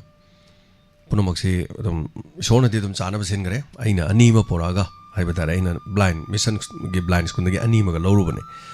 ꯑꯗꯨꯃꯥꯏꯅ ꯇꯧꯗꯅ ꯊꯥꯒꯠꯆꯔꯤ ꯑꯣꯖꯥ ꯄꯔꯦꯡꯀꯣꯝ ꯃꯤꯁꯥꯏꯟ ꯑꯩꯈꯣꯏꯒꯤ ꯃꯤꯁꯟ ꯕ꯭ꯂꯥꯏꯟ ꯁ꯭ꯀꯨꯜꯒꯤ ꯄ꯭ꯔꯤꯟꯁꯤꯄꯜꯕꯨꯁꯨ ꯍꯟꯅ ꯊꯥꯒꯠꯆꯔꯤ ꯊꯦꯡꯛ ꯌꯨ ꯁꯣ ꯃꯆ ꯃꯇꯦꯡ ꯄꯥꯡꯕꯤꯗꯅ ꯑꯩꯅ ꯍꯥꯏꯖꯔꯨꯕꯗ ꯑꯉꯥꯡ 2 ꯌꯥꯕꯤꯔꯛꯄꯗꯨꯒꯤꯗꯃꯛ ꯑꯇꯩ ꯅꯠꯇꯦꯗ ꯁꯨꯝ ꯃꯈꯣꯏꯒꯤ ꯄꯨꯟꯁꯤ ꯂꯦꯜꯂꯤꯕ ꯃꯑꯣꯡꯗꯨꯗ ꯎꯠꯆꯅꯤꯡꯗꯅ ꯑꯩꯅ ꯇꯧꯔꯝꯕꯅꯤꯗ ꯑꯃꯅꯤ ꯃꯈꯣꯏꯅ ꯀꯔꯝꯕ ꯄꯨꯟꯁꯤꯗ ꯂꯦꯜꯂꯤ ꯀꯃꯥꯏꯅ ꯇꯧꯔꯤ ꯈꯣꯠꯂꯤꯅꯀꯣ ꯑꯗꯣ ꯃꯈꯣꯏꯒꯤ ꯄꯔꯁꯅꯦꯜ ꯍꯥꯏꯕ ꯇꯥꯔꯦ ꯏꯃꯨꯡ ꯃꯅꯨꯡꯒꯤ ꯋꯥꯔꯤ ꯋꯥꯇꯥꯏ ꯁꯥꯟꯅꯕ ꯐꯥꯎꯕ ꯑꯩꯈꯣꯏ ꯐꯪꯈꯤꯗꯦ ꯑꯣꯟꯂꯤ ꯉꯔꯥꯡꯗꯤ ꯏꯟꯇꯔꯇꯦꯟꯃꯦꯟꯗ ꯑꯗꯨꯝ ꯇꯧꯈ꯭ꯔꯦ ꯌꯥꯝ ꯅꯨꯡꯉꯥꯏꯔꯦ ꯀꯣꯜ ꯇꯧꯕꯤꯌꯨ ꯊꯧꯔꯝ ꯁꯔꯨꯛ ꯌꯥꯕꯤꯌꯨ ꯍꯜꯂꯣ ꯍꯜꯂꯣ ꯃꯤꯡꯒ ꯂꯩꯐꯝꯒ ꯍꯥꯏꯕꯤꯌꯨ ꯀꯛꯆꯤꯡ ꯃꯈꯥ ꯂꯩꯀꯥꯏꯗꯒꯤ ꯕꯤꯔꯣꯂꯇꯥꯅꯤ ꯇꯥꯛꯄꯤꯌꯨ ꯉꯔꯥꯡꯒꯤ ꯁꯟꯗꯦ ꯏꯁꯄꯤꯁꯦꯜ ꯄ꯭ꯔꯣꯒ꯭ꯔꯥꯝꯗꯣ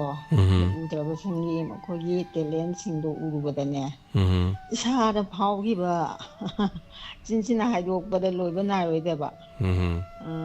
ꯌꯥꯝ ꯅꯨꯡꯉꯥꯏ ꯏꯁꯥꯅ ꯃꯈꯣꯏꯕꯨ ꯄꯨꯊꯣꯛꯄꯤꯗꯨꯅ ꯃꯌꯥꯝ ꯃꯃꯥꯡꯗ ꯀꯩꯅꯣ ꯇꯧꯕꯤꯕ ꯇꯥꯅ ꯌꯦꯡꯅ ꯑꯗꯨꯝ ꯄꯤꯁꯤ ꯈꯥꯝꯕ ꯌꯥꯗꯅ ꯑꯗꯨꯝ ꯇꯥꯈꯤꯕ ꯑꯗꯨ ꯏꯁꯨ ꯅꯨꯄꯤꯅꯁꯨ ꯕꯣꯕꯣꯛ ꯅꯪ ꯀꯔꯤꯒꯤꯅꯣ ꯀꯞꯄꯤꯗꯣ ꯐꯣꯟ ꯌꯦꯡꯉꯒ ꯑꯩꯅ ꯁꯨꯝ ꯅꯨꯡꯁꯤꯗ ꯁꯤ ꯆꯦꯆꯦ ꯍꯣꯏ ꯊꯣꯛꯂꯛꯄꯁꯤ ꯅꯨꯡꯁꯤꯕꯩ ꯀꯞꯄꯤꯅꯤ ꯍꯥꯏ ꯑꯗꯣ ꯉꯔꯥꯡ ꯑꯌꯨꯛꯀꯤ ꯄꯨꯡ 10 ꯈꯔ ꯍꯦꯜꯂꯛꯄꯩꯗꯨꯗ ꯑꯩꯅ ꯏꯆꯥꯅꯨꯄꯤ ꯗꯤꯄꯤꯌꯥꯒꯤ ꯑꯦꯀꯥꯎꯟꯗ ꯁꯥꯔꯒꯤ ꯖꯤꯄꯦ ꯅꯝꯕꯔꯗ ꯂꯨꯄꯥ 1,000 ꯀꯥꯞꯈꯤꯕꯅꯦ ꯀꯩꯅꯣꯒꯤ ꯑꯣꯂꯦꯟꯒꯤ ꯅꯨꯄꯤꯒꯤ ꯑꯅꯥꯕꯒꯤ 500 ꯑꯗꯒꯤ ꯉꯔꯥꯡꯒꯤ ꯁꯟꯗꯦ ꯏꯁꯄꯤꯁꯦꯜꯒꯤ ꯍꯧꯖꯤꯛꯀꯤ ꯁꯥꯔꯒꯤ ꯄ꯭ꯔꯣꯒ꯭ꯔꯥꯝꯗꯨꯒꯤ ꯂꯨꯄꯥ 500 ꯑꯃꯒ ꯁꯥꯔꯒꯤ ꯀꯩꯅꯣꯗ ꯑꯦꯀꯥꯎꯟꯗ ꯑꯗꯨꯝ ꯊꯦꯡꯅꯕꯤꯔꯕ ꯅꯠꯇ꯭ꯔꯥ ꯍꯥꯏꯗꯤ ꯑꯩ ꯑꯦꯀꯥꯎꯟꯗꯗꯤ ꯌꯦꯡꯗ꯭ꯔꯦ ꯑꯗꯣ ꯁ꯭ꯀ꯭ꯔꯤꯟ ꯁꯣꯠ ꯑꯃ ꯊꯥꯕꯤꯈ꯭ꯔꯕ꯭ꯔꯥ ꯁ꯭ꯀ꯭ꯔꯤꯟ ꯁꯣꯠ ꯊꯥꯕꯤꯔꯗꯤ ꯈ꯭ꯋꯥꯏ ꯅꯨꯡꯉꯥꯏꯅꯤ ꯑꯩꯗꯤ ꯊꯥꯕꯗꯣ ꯅꯤꯡꯊꯤꯅ ꯈꯨꯠꯂꯣꯏꯗꯕ ꯑꯗꯣ ꯏꯆꯥꯅꯨꯄꯤꯗꯨ ꯉꯔꯥꯡ ꯃꯥꯅ ꯊꯥꯕꯤꯔꯗꯤ ꯃꯥꯅ ꯀꯥꯞꯄꯨꯔꯗꯤ ꯃꯥꯅ ꯊꯥꯕꯤꯔꯗꯤ ꯌꯥꯝ ꯅꯨꯡꯉꯥꯏꯅꯤ ꯃꯥꯅ ꯑꯩꯈꯣꯏꯒꯤ ꯅꯝꯕꯔꯗꯣ ꯑꯦꯅꯤ ꯁꯤ ꯐꯣꯟ ꯇꯧꯔꯛꯏꯁꯤ ꯑꯣꯏꯔꯁꯨ ꯌꯥꯏ ꯊꯥꯕꯤꯔꯛꯑꯣ ꯑꯗꯨ ꯅꯠꯇ꯭ꯔꯗꯤ ꯑꯩꯗꯤ ꯑꯦꯀꯥꯎꯟꯗ ꯆꯪꯉ ꯀꯅꯥꯅ ꯀꯔꯤ ꯊꯥꯔꯛꯏꯒꯦꯅ ꯌꯦꯡꯕꯗꯤ ꯑꯗꯨꯝꯇꯪꯗꯤ ꯑꯩ ꯊꯕꯛꯁꯤꯅ ꯉꯝꯖꯗ꯭ꯔꯦꯕꯀꯣ ꯑꯗꯨꯅ ꯑꯝꯇꯪ ꯊꯥꯕꯤꯔꯗꯤ ꯅꯨꯡꯉꯥꯏꯅꯤ ꯍꯣꯏ ꯍꯣꯏ ꯏꯆꯥꯅꯨꯄꯤꯗꯨ ꯃꯉꯥꯅꯤ ꯆꯥꯛ ꯆꯥꯕꯩ ꯂꯥꯛꯄ ꯀꯔꯤꯝ ꯀꯥꯏꯗꯦ ꯃꯈꯩ ꯃꯥ ꯍꯣꯔꯦꯟ ꯐꯣꯟ ꯇꯧꯕꯤꯔꯣ ꯍꯌꯦꯡ ꯊꯥꯔꯁꯨ ꯌꯥꯏꯀꯣ ꯍꯣꯏ ꯁꯥꯔ ꯌꯥꯝ ꯅꯨꯡꯉꯥꯏꯖꯔꯦ ꯉꯔꯥꯡꯒꯤ ꯄ꯭ꯔꯣꯒ꯭ꯔꯥꯝꯗꯨ ꯇꯥꯕꯗ ꯌꯥꯝ ꯅꯨꯡꯉꯥꯏꯖꯩ ꯄꯩꯁꯥ ꯃꯌꯥꯝ ꯃꯇꯦꯡ ꯄꯥꯡꯕꯤꯔꯛꯄꯗ ꯑꯩꯁꯨ ꯊꯕꯛꯇꯨ ꯌꯥꯝꯃꯟꯈꯤꯕꯅꯀꯣ ꯊꯕꯛꯁꯦ ꯀꯅꯥꯅ ꯄꯩꯁꯥ ꯀꯥꯞꯄꯛꯏ ꯀꯅꯥꯅ ꯇꯧꯏ ꯑꯩꯁꯦ ꯉꯔꯥꯡ ꯑꯩꯅ ꯂꯥꯎꯊꯣꯛꯆꯩꯁꯤꯅ ꯄ꯭ꯔꯣꯒ꯭ꯔꯥꯝ ꯇꯧꯔꯤꯉꯩꯗ ꯈꯔ ꯁꯨꯃꯥꯏꯅ ꯊꯥꯔꯛꯄꯗꯣ ꯑꯗꯨ ꯂꯥꯎꯊꯣꯛꯆꯕꯅꯤ ꯑꯇꯩꯒꯤꯅ ꯑꯇꯩ ꯃꯇꯝꯗ ꯄꯤꯕ ꯂꯥꯎꯊꯣꯛꯆꯈ꯭ꯔꯦ ꯅꯍꯥꯟ ꯄꯤꯒꯦ ꯍꯥꯏꯕꯗꯨꯃ ꯑꯩꯈꯣꯏꯅ ꯉꯔꯥꯡꯒꯤꯕꯨꯗꯤ ꯑꯃꯨꯛ ꯂꯥꯎꯊꯣꯛꯆꯗ꯭ꯔꯦ ꯑꯗꯨꯒ ꯁꯣꯝꯒꯤ ꯑꯗꯨꯅ ꯍꯣꯔꯦꯟ ꯁꯨꯃꯥꯏꯅ ꯇꯧꯕꯤꯔꯛꯑꯣ ꯁ꯭ꯀ꯭ꯔꯤꯟ ꯁꯣꯠ ꯂꯧꯔꯒ ꯊꯥꯕꯤꯔꯣ ꯑꯗꯨꯒ ꯑꯩꯈꯣꯏꯅ ꯏꯁꯟꯖꯔꯒꯦ ꯑꯗꯨꯒ ꯍꯌꯦꯡ ꯑꯃꯨꯛ ꯍꯥꯏꯇꯥꯔꯦ ꯑꯗꯨ ꯏꯁꯟꯗ ꯌꯥꯗꯕꯅꯦ ꯑꯗꯨꯒꯤ ꯊꯕꯛꯇꯣ ꯑꯗꯨꯅꯅꯤ ꯁꯣꯏꯗꯅ ꯏꯆꯥꯅꯨꯄꯤ ꯇꯧꯔꯒ ꯊꯥꯕꯤꯔꯣ ꯌꯥꯝ ꯅꯨꯡꯉꯥꯏꯖꯩ ꯉꯔꯥꯡ ꯊꯧꯔꯝ ꯇꯥꯕꯤꯕꯒꯤꯗꯃꯛꯇꯁꯨ ꯊꯥꯒꯠꯆꯔꯤ ꯊꯦꯡꯛ ꯌꯨ ꯃꯊꯪ ꯀꯣꯂꯔꯗ ꯑꯩ ꯈꯨꯗꯣꯡꯆꯥꯕ ꯑꯃ ꯄꯤꯖꯔꯤ ꯖꯤꯄꯦꯁꯤꯁꯨ ꯕꯦꯔꯥ ꯑꯣꯏꯔꯦ ꯖꯤꯄꯦ ꯑꯦꯀꯥꯎꯟ 3 ꯂꯩꯕꯅꯤ ꯑꯗꯨꯅ ꯑꯦꯀꯥꯎꯟꯁꯤ ꯑꯇꯣꯞꯄ 2 ꯑꯃꯒ ꯍꯥꯏꯇꯥꯔꯦ ꯑꯃꯗꯤ ꯂꯥꯛꯑꯕꯅꯤ ꯑꯃꯒ ꯑꯃꯨꯛ ꯍꯥꯞꯆꯜꯂꯒꯦꯅ ꯈꯜꯂꯦ ꯂꯨꯄꯥ 3,4 ꯁꯨꯔꯗꯤ ꯑꯗꯨꯝ ꯀꯥꯞꯄ ꯌꯥꯗ꯭ꯔꯦ ꯄꯩꯁꯥꯁꯤ ꯑꯗꯨꯝ ꯑꯦꯀꯥꯎꯟꯗ ꯑꯗꯨꯝ ꯐꯠ ꯐꯠ ꯇꯧꯕꯁꯦ ꯑꯗꯒꯤ ꯂꯨꯄꯥ ꯆꯥꯝꯃ 5 3 10 ꯂꯨꯄꯥ 200 300 ꯑꯗꯒꯤ ꯁꯨꯝ ꯑꯗꯥꯏꯐꯥꯎ ꯌꯥꯔꯝꯅꯦꯕ ꯑꯗꯒꯤ ꯂꯨꯄꯥ 1,000 1 2 3 ꯍꯦꯛ ꯇꯧꯔꯗꯤ ꯑꯗꯨꯝ ꯉꯁꯥꯏꯒꯤ ꯕꯦꯡꯛꯅꯅꯦ ꯃꯣꯏ ꯀꯩꯅꯣ ꯈꯜꯂꯦꯕ ꯀꯩꯅꯣ ꯁꯤ ꯑꯦꯀꯥꯎꯟꯗ ꯂꯨꯄꯥ 100 ꯄꯪꯂꯥꯛꯇ ꯂꯥꯛꯏꯁꯤꯕꯨ ꯀꯔꯤꯒꯤꯅꯣ ꯃꯣꯏ ꯈꯜꯂꯦꯕ ꯑꯗꯨꯅ ꯍꯦꯛꯇ ꯑꯗꯨꯝ ꯊꯤꯡꯖꯤꯟꯈꯤꯕ ꯑꯗꯣ ꯑꯩꯒꯤ ꯑꯇꯣꯞꯄ ꯕꯦꯡꯛ ꯑꯃꯗꯁꯨ ꯍꯥꯏꯇꯥꯔꯦ ꯕꯦꯡꯛꯀꯤ QR ꯀꯣꯗ ꯑꯃ ꯑꯩ ꯏꯁꯥꯒꯤ QR ꯀꯣꯗ ꯅꯠꯇꯕ ꯕꯦꯡꯛꯀꯤ QR ꯀꯣꯗ ꯑꯃ ꯂꯧꯅꯕ ꯑꯩ ꯌꯥꯝ ꯀꯟꯅ ꯍꯣꯠꯅꯖꯔꯤ ꯁꯨꯃꯥꯏꯅ ꯊꯧꯔꯝ ꯇꯧꯕꯗ ꯑꯗꯨꯅ ꯅꯨꯡꯉꯥꯏꯇꯕꯗꯩꯅ ꯑꯩꯅ ꯏꯁꯩ ꯅꯣꯡꯃꯥꯏ ꯑꯇꯩꯁꯨ ꯇꯧꯈꯤꯗ꯭ꯔꯤꯁꯦ ꯃꯌꯥꯝ ꯄꯩꯁꯥꯗꯣ ꯀꯥꯞꯄꯛꯇ꯭ꯔꯕꯅꯤꯅꯕ ꯑꯗꯨꯅ ꯃꯁꯤ ꯕꯦꯅꯤꯇꯥ ꯂꯥꯏꯁ꯭ꯔꯝ ꯂꯥꯛꯄꯗꯁꯨ ꯇꯧꯈꯤ ꯑꯗꯣ ꯑꯩꯈꯣꯏꯗꯤ ꯈꯪꯍꯧꯗ꯭ꯔꯕ ꯕꯦꯅꯤꯇꯥꯒꯤ ꯇꯧꯕꯁꯦ खर कापगा पालिसिंग मरी मंगा अदु यौद माले अदु तारमकांद अदुम अकाउंट यागिद्रे बदुम हेलो हेलो मिंगल फोन तापियो ओ नहान तबिया पहाव बिदेनी मिंग हाबियो अहम बितवे आई सुम हाइन ता हाइजगे तव नहानगी ngasi इस्पेक्ट तागी नाइटोम लेबगी हनुबी साबदो अदु ताबदो खुनुंगायनी कनानो दुबो होटेल दा लेबा मबोक साबदो होय अदु कनान साइजानो हाइबा अदु खोने दा ताबदने याम नुंगायबदुदा ना फोंटोके तव होय होय होय सम हनुबी मा सम यावलिनी सम केरो लेकाय देगा हनुबी वता नुंगाय बि हनुबी लेदना होय माय तो बदो नुपा मा गाड़ी लेवगा लाखदा होय अदु खुतौदुदी मयाम जे ता हन नुपी दा नुपी या मालेना खनबा होय होय खनाव गना मदु हनुबी साबदु खनाव गम नाय या औ अदु हनुबी साबदु माय खनाव चपसल ngang बदो अदुनी आई पुरा एता नुपी दा नुपी ओ बनिंग दा खलु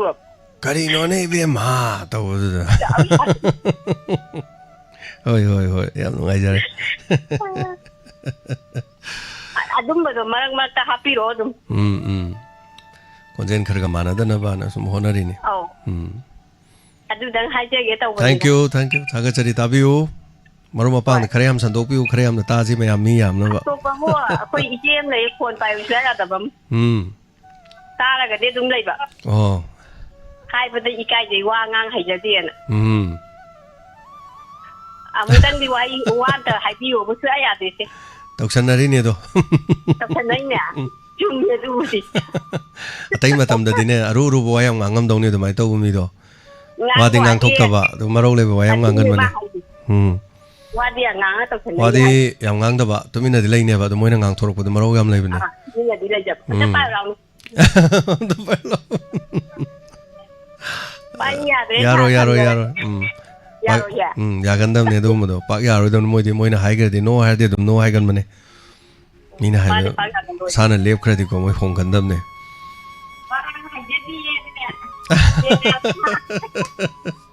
फागी तबनी दा ताबी बगी थैंक यू थागचरी ꯌꯥꯝ ꯅꯨꯡꯉꯥꯏꯖꯩ ꯍꯣꯏ ꯃꯌꯥꯝ ꯅꯣꯛꯁꯦꯅ ꯇꯧꯔꯤꯅꯤꯗ ꯌꯥꯝ ꯅꯨꯡꯉꯥꯏꯖꯔꯦ ꯇꯥꯕꯤꯕꯒꯤꯗꯃꯛ ꯇꯥꯕꯤꯌꯨ ꯃꯈꯥ ꯇꯥꯅ ꯑꯗꯨꯒ ꯁꯨꯝ ꯇꯨꯃꯤꯟꯅ ꯂꯩꯔꯝꯕꯗꯒꯤ ꯅꯣꯡ ꯐꯥꯗꯣꯛ ꯑꯁ ꯑꯩꯈꯣꯏꯁꯨ ꯇꯥꯖꯔꯤꯌꯦꯅ ꯅꯣꯡ ꯐꯥꯗꯣꯛ ꯍꯥꯏꯕꯤꯔꯛꯑꯣ ꯑꯗꯨꯗꯪ ꯑꯣꯏꯔꯁꯨ ꯑꯗꯨꯝ ꯄꯦꯟꯖꯔꯦꯗꯅꯀꯣ ꯑꯗꯨꯅꯤ ꯃꯥꯅꯦ ꯑꯗꯨꯅꯤ ꯂꯝꯕꯤꯗ ꯆꯠꯃꯤꯟꯅꯔꯦꯅ ꯈꯜꯂꯣ ꯊꯦꯡꯅꯔꯦꯅ 와도 숭앙앙드나 좀 나카나카나 밤을래 게임 하이다 제페 좀 여행을 좀 꾸며보도 가리 되게 땡큐 다그처리 와이나 따비우 다그처리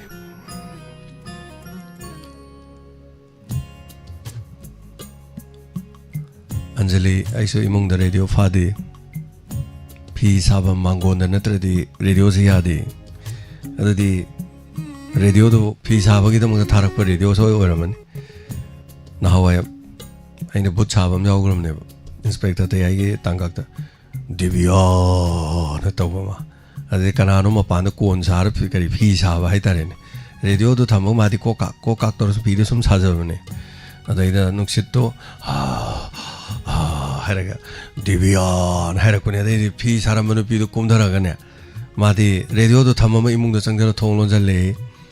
기대나 할로 민가마디 라이프 마이비오 제니타 tapio kari habeningi hoi mi yamakpa haibaduni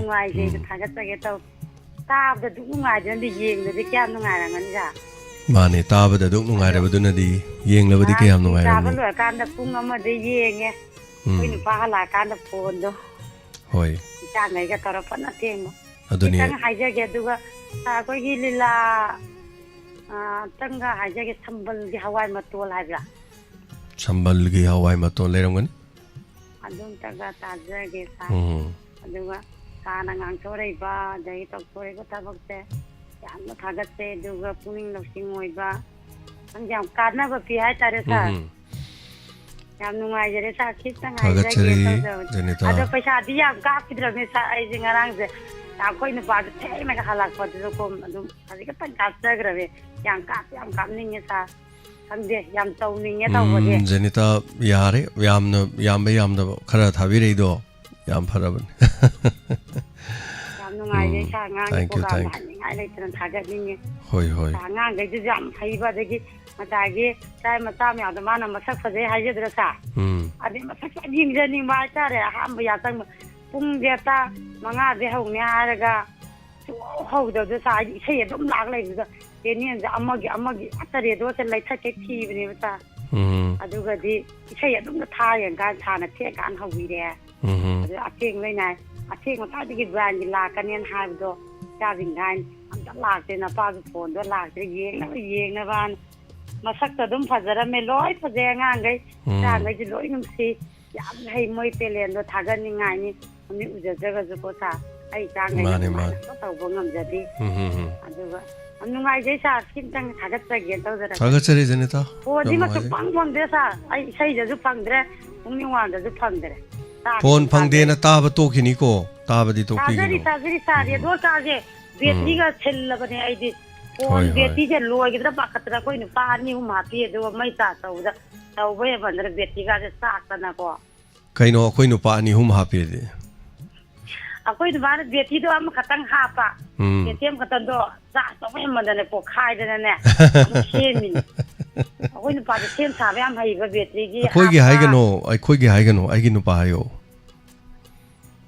ꯂꯣꯏꯅ ꯁꯦꯝꯃꯦꯕ ꯔꯥꯁꯨꯒꯗꯩ ꯀꯩꯗꯩ ꯂꯣꯏ ꯁꯦꯝꯕꯤꯕ ꯑꯗꯣ ꯃꯤꯅꯒ ꯔꯦꯗꯤꯑꯣꯇ ꯕꯦꯇ꯭ꯔꯤ ꯑꯗꯨ ꯇꯧꯕ ꯍꯥꯞꯄ ꯍꯩꯖꯗꯦ ꯍꯥꯏꯕꯗꯣ ꯁꯥꯔ ꯅꯪ ꯂꯝꯒꯥꯁꯦ ꯅꯪꯅꯝꯕ ꯑꯣꯏꯇꯥꯔꯗꯤ ꯄꯣꯔꯣ ꯁꯦꯝꯕꯤꯒꯦꯒ ꯍꯥꯏꯅꯤꯡꯉꯦ ꯍꯥꯏꯕ ꯑꯩꯈꯣꯏ ꯁ꯭ꯋꯥꯏ ꯂꯩꯀꯥꯏꯒꯤ ꯂꯣꯏ ꯁꯦꯝꯕꯤꯌꯦꯕ ꯑꯗꯨꯒ ꯑꯃꯅ ꯉꯁꯥꯏꯒꯤ ꯌꯥꯏꯄꯣꯛ ꯇꯣꯞꯇ ꯔꯦꯗꯤꯑꯣ ꯆꯦꯅꯦꯜ ꯐꯪꯗꯦ ꯍꯥꯏꯕꯗꯣ ꯑꯗꯨꯗꯣ ꯑꯩꯈꯣꯏ ꯏꯄꯥꯝꯒꯤ ꯏꯃꯥꯒꯤꯁꯨ ꯐꯪꯗꯦ ꯑꯗꯨꯒ ꯑꯩꯈꯣꯏ ꯏꯃꯥꯁꯦ ꯈꯤꯇꯪ ꯂꯥꯞꯊꯣꯛꯑꯒ ꯑꯃꯨꯛ ꯑꯩꯈꯣꯏ ꯏꯄꯥꯝꯒꯤ ꯈꯤꯇꯪ ꯂꯥꯞꯊꯣꯛ ꯑꯩꯈꯣꯏ ꯆꯦꯒꯤꯗꯤ ꯐꯪꯉꯦꯕ ꯑꯩꯈꯣꯏ ꯃꯥꯒꯤꯅ ꯑꯃꯨꯛ ꯐꯪꯗꯦꯕꯗꯣ ꯅꯛꯃꯟꯕꯩ ꯑꯣꯏꯔꯝꯅꯤ ꯑꯁꯦꯡꯕꯩꯅꯦ ꯑꯩꯅ ꯍꯥꯏꯅꯦ ꯑꯩꯈꯣꯏ ꯆꯦꯒꯤꯅ ꯐꯪꯉꯒ ꯏꯃꯥ ꯅꯪꯅ ꯀꯩ ꯐꯪꯉꯤ ꯅꯣꯏꯗꯤ ꯄꯪꯇꯥꯗ ꯇꯥꯏ ꯃꯥꯗꯤ ꯇꯥꯕ ꯐꯪꯗꯦ ꯑꯗꯣ ꯔꯦꯗꯤꯑꯣꯅ ꯑꯣꯏꯔꯖꯥꯔꯅ ꯃꯥꯏ ꯔꯦꯗꯤꯑꯣꯇꯨ ꯑꯩꯈꯣꯏꯗ ꯄꯣꯔꯦ ꯁꯦꯝꯕꯤꯔꯦ ꯑꯗꯣ ꯃꯥꯏ ꯔꯦꯗꯤꯑꯣꯇꯣ ꯑꯩꯈꯣꯏꯗꯗꯤ ꯐꯥꯏꯕ ꯁꯥꯔ ꯑꯗꯨ ꯏꯃꯥ ꯌꯨꯝꯗꯗꯤ ꯐꯥꯗꯦꯕ ꯑꯗꯨ ꯃꯦꯔꯥ ꯑꯃ ꯂꯩꯔꯝꯒꯅꯤ ꯔꯦꯗꯤꯑꯣꯗꯣ ꯁꯦꯝꯃꯒ ꯒꯦꯟ ꯁꯦꯝꯕ ꯌꯥꯕꯅꯤ ꯃꯣꯏꯅ ꯉꯥꯏꯁꯦꯀꯣ ꯑꯗꯣ ꯁꯥꯔ ꯌꯨꯇ꯭ꯌꯨꯕꯇꯒꯤꯗ ꯔꯦꯀꯣꯔꯠ ꯇꯧꯔꯒ ꯃꯥꯏ ꯐꯣꯟꯗꯨꯗ ꯁꯤꯠꯇꯨꯗ ꯍꯥꯞꯆꯜꯂ ꯇꯥꯍꯧꯋꯦ ꯇꯩ ꯑꯣꯍꯣ Yang wana. Yang wana tahawa adu nungai jade sa. Sipta hapta su YouTube ta changaga download na YouTube ta yawone. Download to the kit na nambira download to sala thambiro. Taning ba matam da download to the changaga muk ta ba yai. Download to loira kana muthatpa. Sipta happe mathau ta da. Sisu leko. Ya bane do. Anyway, Janita loi khangong gani khoina to don taksa bai wana thi. Thagachari, thank you so much Janita. Thorom saru ya birakwa. Mayam ge wakhalon me am hai tare. Sum nok sena to bani da. Adaga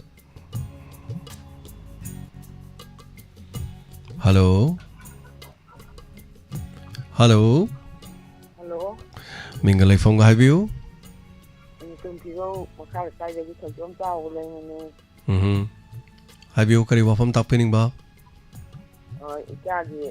bu thagatari ta bi ne am su thagatari. Marang gi thauram do aina ni dang pung manga de ni yo ji ot kai ni ya de ga kai. Así bueno, estaba allí en la televisión, desde un parece lo que desde ya desde harau래, desde taxi angang mana itu satu dah, saya di kapte, di taraf, ada yang mengajar lagi, sementara berdiri, aku kan ada, aku merah sanda, alam bayar kan ni na haji apa. Ada aja radio tu biar ada apa radio area ni tak lebar tu cara am tak langsung tinggal lagi ni tahu punya tu. Radio ni mutlah lagi. Karena ni ada ini pembom dia ay program ngai berma itu kado am betul. Tahu ngai dia aku. Ni am tu ini soal. Ada kerja ram baca kerja mereka di koi grup tu lagi kerja paling ni yang mesti panggil kita. Jangan di am harau biar ni. Yang harau nak, yang mana tu bol dia ni, kau nak cuci ke? Mana tahu itu, orang itu orang tu, orang jangan dengan tak tu ima di kap tu semua. Kau jadi jam nak ui sekap kali. Ada mungkin di program tu kayak ada nungai kali. Ai cakap orang tu tiga cakap tham maga ni, no pasti kau orang mari tarik. Ya ada nungai kali. Jadi nungai betul pungkuk saja nak kau kira penisah. Funny mayam nungai jere. Macam seru ya biro. Sampai sampai. Thank you. Thank you.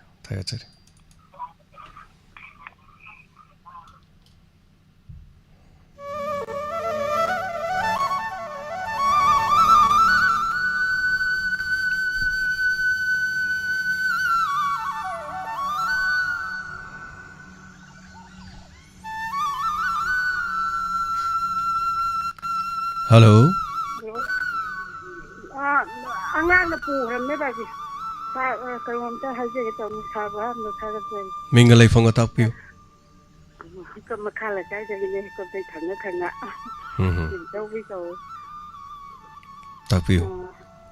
Marang program sa tabo do tuwan nungai halsa. Program sa batuk nungai sa kada dahil lo dahil masugam nungai ba program sa buta. Tuwan nungai ba program sa kabi ka. Tagachari. Ay tayo mamta haja ni ba ko gi. Hambagi thauram pani yaw thopagi. Ni se sa ko gi tan di law thopi dana. Thaban ji law thopi ba ya gadra. Hanjan ba haja. Ya bazani thaban ju yaw na lok tho o haidane khona su tak khaba leibane dum tanja se dum he kauna bazani mau sa de dum yam phajana lok tho mani marama mokso ma haibade ge mo lok tho ba. Aduga thaban se dum howgi da khara hapona hapti hapabani. Adune ay dum mahalam na ti lai la se jada ba. Calendar yen ba le khabar pa ba jada ba na ti yaw le da na sa. Dum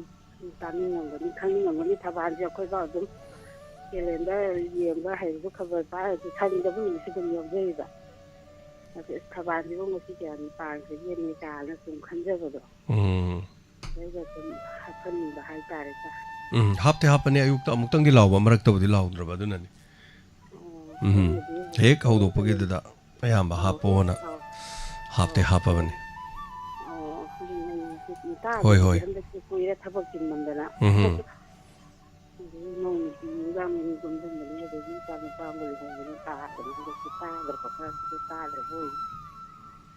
Tagachari Honazarake, Mam Tapirodum, Maramarta, Awara Pamen Kanaraga, Pazanaban Honaraga Lore. Thank you.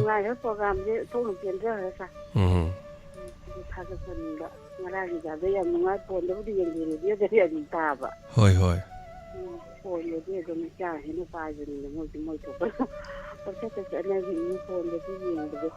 Mani mani. Pakang Lisabi phone the pirate actor do me yenge haruya ponte. Aduk Sangudu the Yengradi, Namoide Somna, Puna Dorim, the kind of Dorim. Was it canning hanging, you know?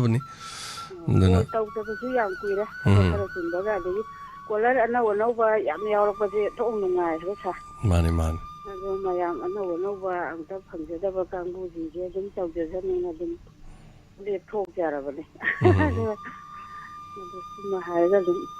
Thank you, thank you.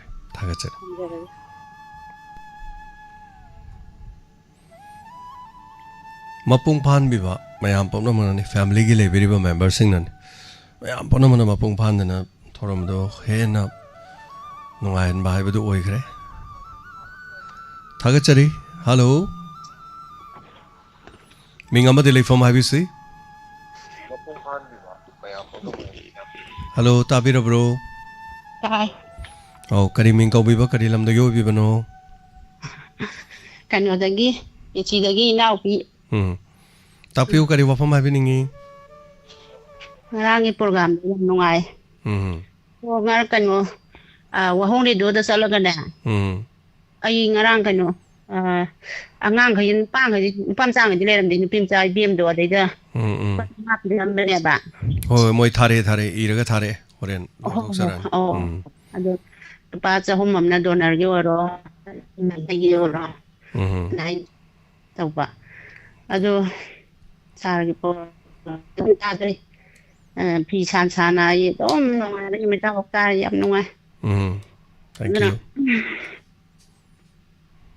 Tapu. I'm putting water on the curse hang to Koyaro Group, you'll hold in.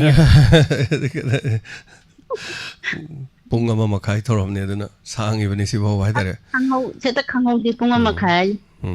I would get a while. No Mugi Karakras with her lawyer. Was also lasery, Punkaima, Matam lasery, Sorapa. Siso. Hoi hoi. Adune Kola Karamna, the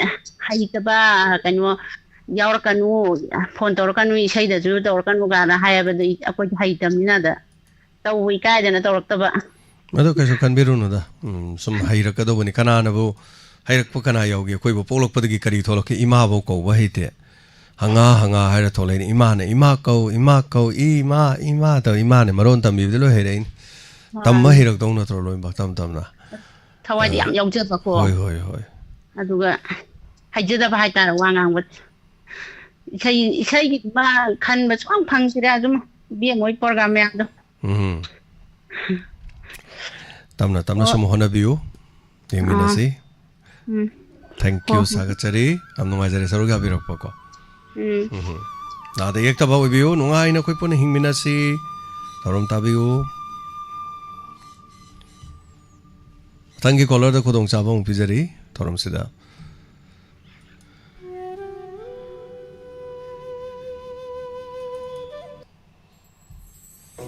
Hello.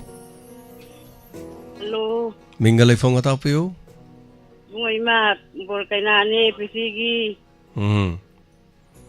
Ma Borkana Handaki Kolam Pangi? Oh, ma. Tagasari, Sabuhanana. My Tagat Pirocano. My Pirisa, Quina.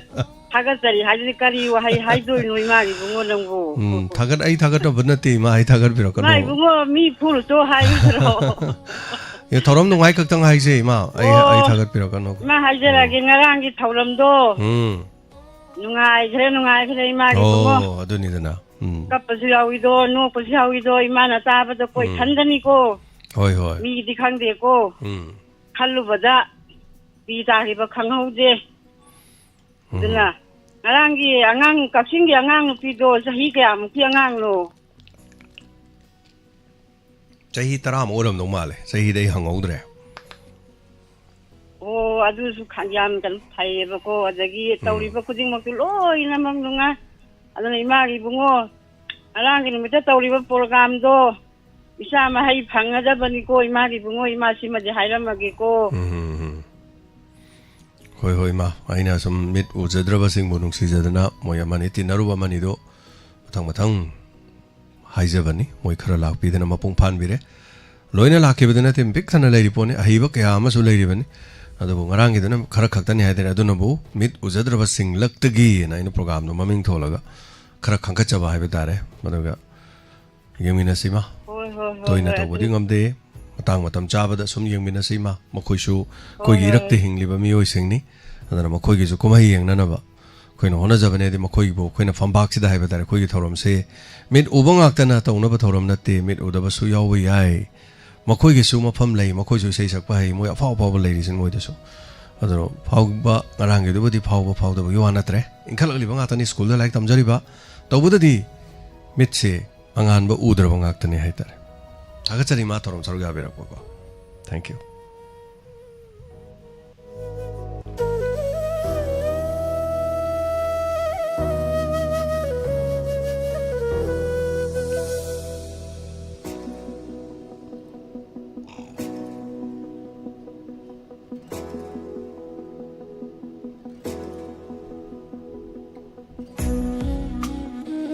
Hello.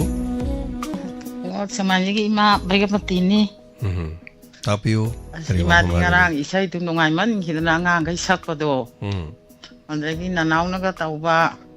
dialog tu de ma di thanda nok pata loi de ne. Jana as dadaya ma kadang da phora pa hai tu ima di hada wan thadin nok de tom da.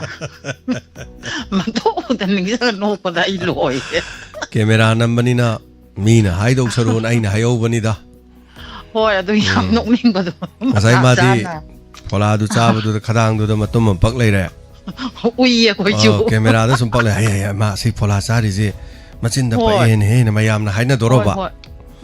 Mina haido saru da aina hayo bu no phaidana. Hai. Adu isa du min sei do saru da ain sei ho phaina mi mamang du sei ho boina. Dadaya ma kadang du phola pa ene dadaya ma na haido bu ni. Ada ma jo hai pak ke pak no sa ra di pak ta bani ma hai du ni ma. Hoi. Adane haude dum loi hok tai ichai thoram loi na saru yari ma amata sitha de ko. Phone da bo toi na taurak ta re. Ai di mi dau na mating pang jang ngam di ma hoi di. Thoram ta ri sina loi re. Yeng bi ba khobi ba cinema ka shu kai ba lei ti ma. Hoi. O phare ta ida am pi ra ge. Hoi. Am da ra ge ma. Tha chari.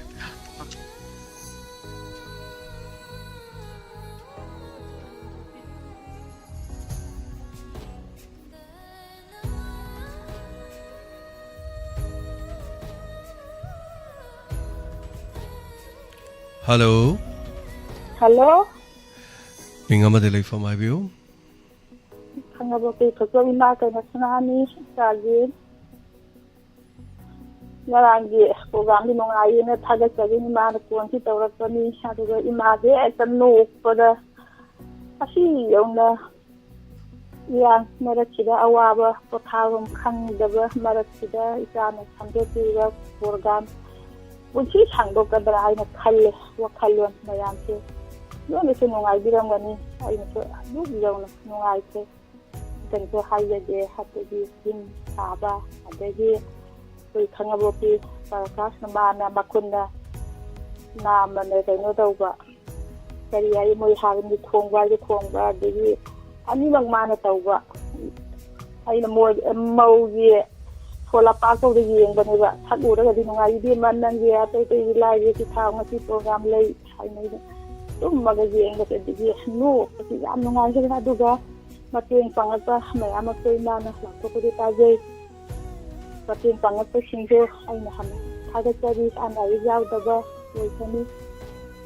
yang tung koi na phaw mateng pangba ngamba oi biu hai je ge tin ko ida na tham je ge ina ko nào ta đoa đi thôi là rồi khơi mấy lạnh như này kia nè khăn dây đi mà thì hay giờ đó thank you agachari ma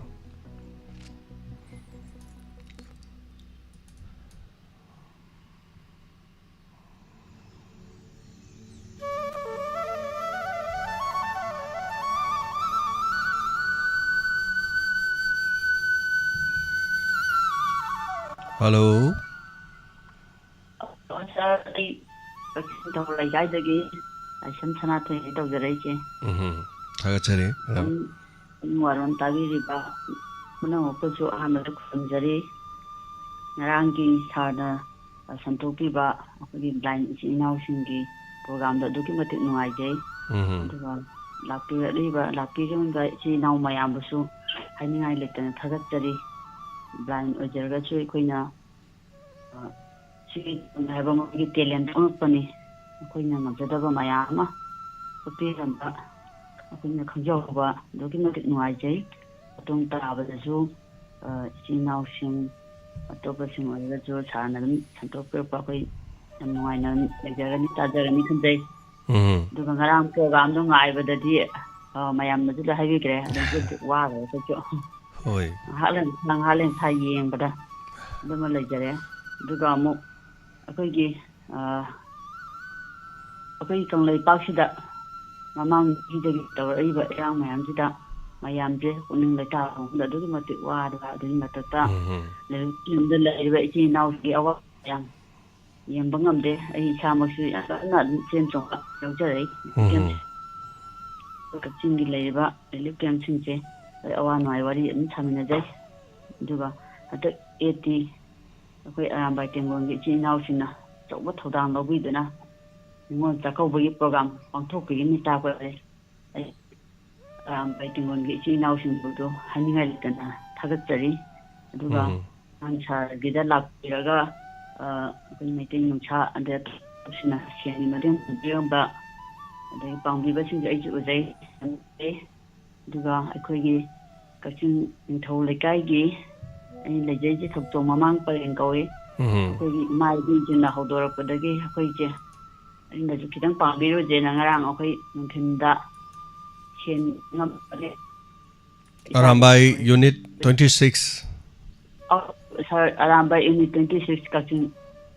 Ai char de ngarang photo bri thaja gi bane. Oh, mayam do uli ho. Oh, sir. Adu ja akoi je kitang di pangjare yam badi na te. Duga akoi gi club akoi club tarama pa lejai kachin gi. Ai isha ma sun tholai kai gi jan secretary we lejai bane.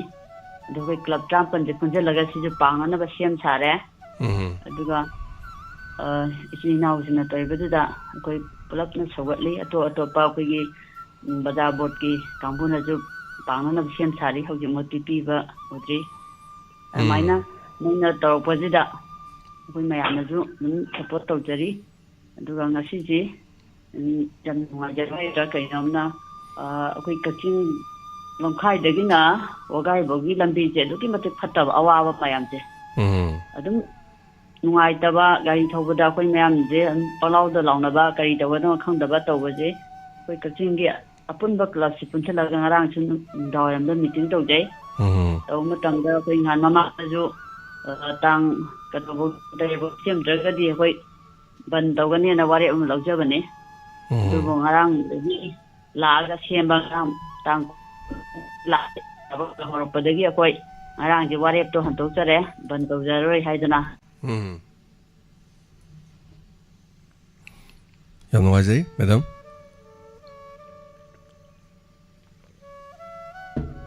Madam tabi ribra, tay habi do bolai ribra. Madam si call tat kiba male. Tagachari madam, charuga abiramba Arambai 26. No. Call je tat kiba male madam. No. Oh, kon je ta to kare sa. Kari sita balai bori madam, habi you. Amuk so tat kiba male. Madam call kan nuai ta wifi samaga tor ko male phone do. Ain khan mada.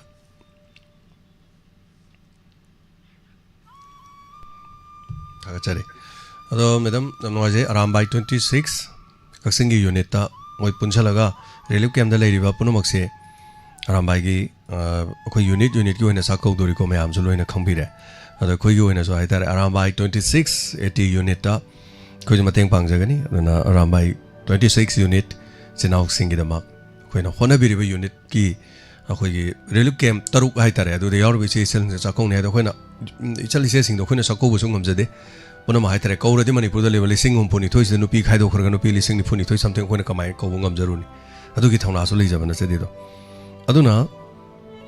Unit 6ꯀꯤ ꯄꯨꯟꯁꯤꯜꯂꯒ Arambai unit 26ꯅ ꯆꯥꯛꯀꯧꯔꯤꯁꯦ ꯑꯗꯨꯅ ꯁꯤꯒꯤ ꯌꯨꯅꯤꯠꯁꯤꯗ ꯑꯩꯈꯣꯏꯅ ꯍꯥꯏꯕ ꯇꯥꯔꯦ ꯃꯗꯨꯒꯤ ꯏꯆꯜ-ꯏꯆꯦꯁꯤꯡꯅ ꯆꯥꯕ ꯊꯛꯄꯗꯨꯗ ꯉꯥ ꯃꯆꯦꯠ ꯑꯃꯇ ꯑꯣꯏꯔꯁꯨ ꯆꯦꯡꯗ ꯑꯣꯏꯔꯁꯨ ꯀꯣ ꯑꯗꯨ ꯉꯝꯅꯅꯕꯒꯤ ꯍꯥꯏꯕ ꯇꯥꯔꯦ ꯑꯩꯈꯣꯏ ꯃꯇꯦꯡ ꯁꯣꯏꯗꯅ ꯄꯥꯡꯖꯒꯅꯤ 26 ꯑꯔꯥꯝꯕꯥꯏ ꯌꯨꯅꯤꯠꯀꯤ ꯑꯗꯨꯒ ꯆꯥꯛꯀꯧꯕꯤꯕ ꯇꯤꯝꯗꯨꯒꯤ ꯍꯥꯏꯕ ꯇꯥꯔꯦ ꯄꯥꯡꯕꯗꯤ ꯂꯣꯏ ꯄꯥꯡꯖꯅꯤꯡꯉꯤ ꯂꯩꯖꯗꯕꯩ ꯋꯥꯅꯤ ꯃꯁꯤ ꯃꯌꯥꯝꯅ ꯄꯤꯕꯤꯔꯤꯕ ꯈꯣꯠꯂꯤꯕ ꯇꯧꯔꯤꯕ ꯑꯩꯈꯣꯏꯅ ꯊꯝꯃꯤꯁꯤꯡꯁꯤꯒꯤ ꯇꯧꯔꯀꯥꯟꯗ ꯄꯤꯖꯒꯗꯧꯔꯤꯅꯤ ꯆꯥꯎꯅ ꯃꯁꯤꯗ ꯃꯇꯦꯡ ꯄꯥꯡꯕꯤꯔꯛꯄ ꯃꯩꯇꯩ ꯅꯣꯡꯁꯥꯕꯁꯨ ꯍꯟꯅ ꯊꯥꯒꯠꯆꯔꯤ ꯑꯗꯨꯅ ꯑꯩꯈꯣꯏꯅ ꯉꯝꯖꯒꯗꯧꯔꯤꯁꯤ ꯁꯤꯒꯤ ꯃꯌꯥꯝꯁꯤ ꯇꯧꯔꯒ ꯄꯥꯡꯊꯣꯛꯆꯔꯤꯕ ꯃꯌꯥꯝꯁꯤ ꯅꯣꯡꯃꯩ ꯈꯔ ꯄꯤꯔꯛꯏꯕ ꯈꯣꯠꯂꯤꯕꯗꯣ ꯇꯨꯡꯁꯤꯟꯖꯔꯒ ꯍꯥꯏꯇꯥꯔꯦ ꯀꯩꯁꯨ ꯌꯥꯝ ꯃꯔꯥꯡ ꯀꯥꯏꯅ ꯂꯩꯖꯕ ꯅꯠꯆꯗꯦ ꯑꯗꯨꯅ ꯄꯨꯝꯅꯃꯛꯁꯤꯡ ꯑꯁꯤ ꯇꯧꯖꯒꯦ ꯑꯗꯨꯒ ꯗꯥꯏꯃꯟ ꯗꯣꯅꯔꯁꯀꯤ ꯃꯦꯝꯕꯔꯁꯤꯡ ꯑꯩꯈꯣꯏꯅ ꯇꯨꯡꯁꯤꯟꯖꯕ ꯁꯦꯟꯐꯝꯁꯤꯡꯗꯒꯤ ꯍꯥꯏꯇꯥꯔꯦ ꯈꯔ ꯂꯧꯊꯣꯛꯆꯔꯀꯥꯟꯗ ꯍꯣꯠꯅꯖꯒꯗꯧꯔꯤꯕꯅꯤ ꯃꯦꯗꯥꯝ ꯁꯅꯥꯊꯣꯏ ꯑꯗꯣꯝꯒꯤ ꯀꯣꯜ ꯇꯠꯈ꯭ꯔꯦ ꯑꯗꯨꯕꯨ ꯃꯊꯪꯒꯤ ꯀꯣꯜ ꯑꯩ ꯑꯃꯨꯛ ꯂꯧꯈꯠꯆꯒꯦ ꯍꯜꯂꯣ ꯍꯜꯂꯣ ꯁꯥꯔ ꯈꯪꯉꯕꯣꯛ ꯁꯋꯥꯡꯃꯗꯩ ꯀꯨꯀꯤ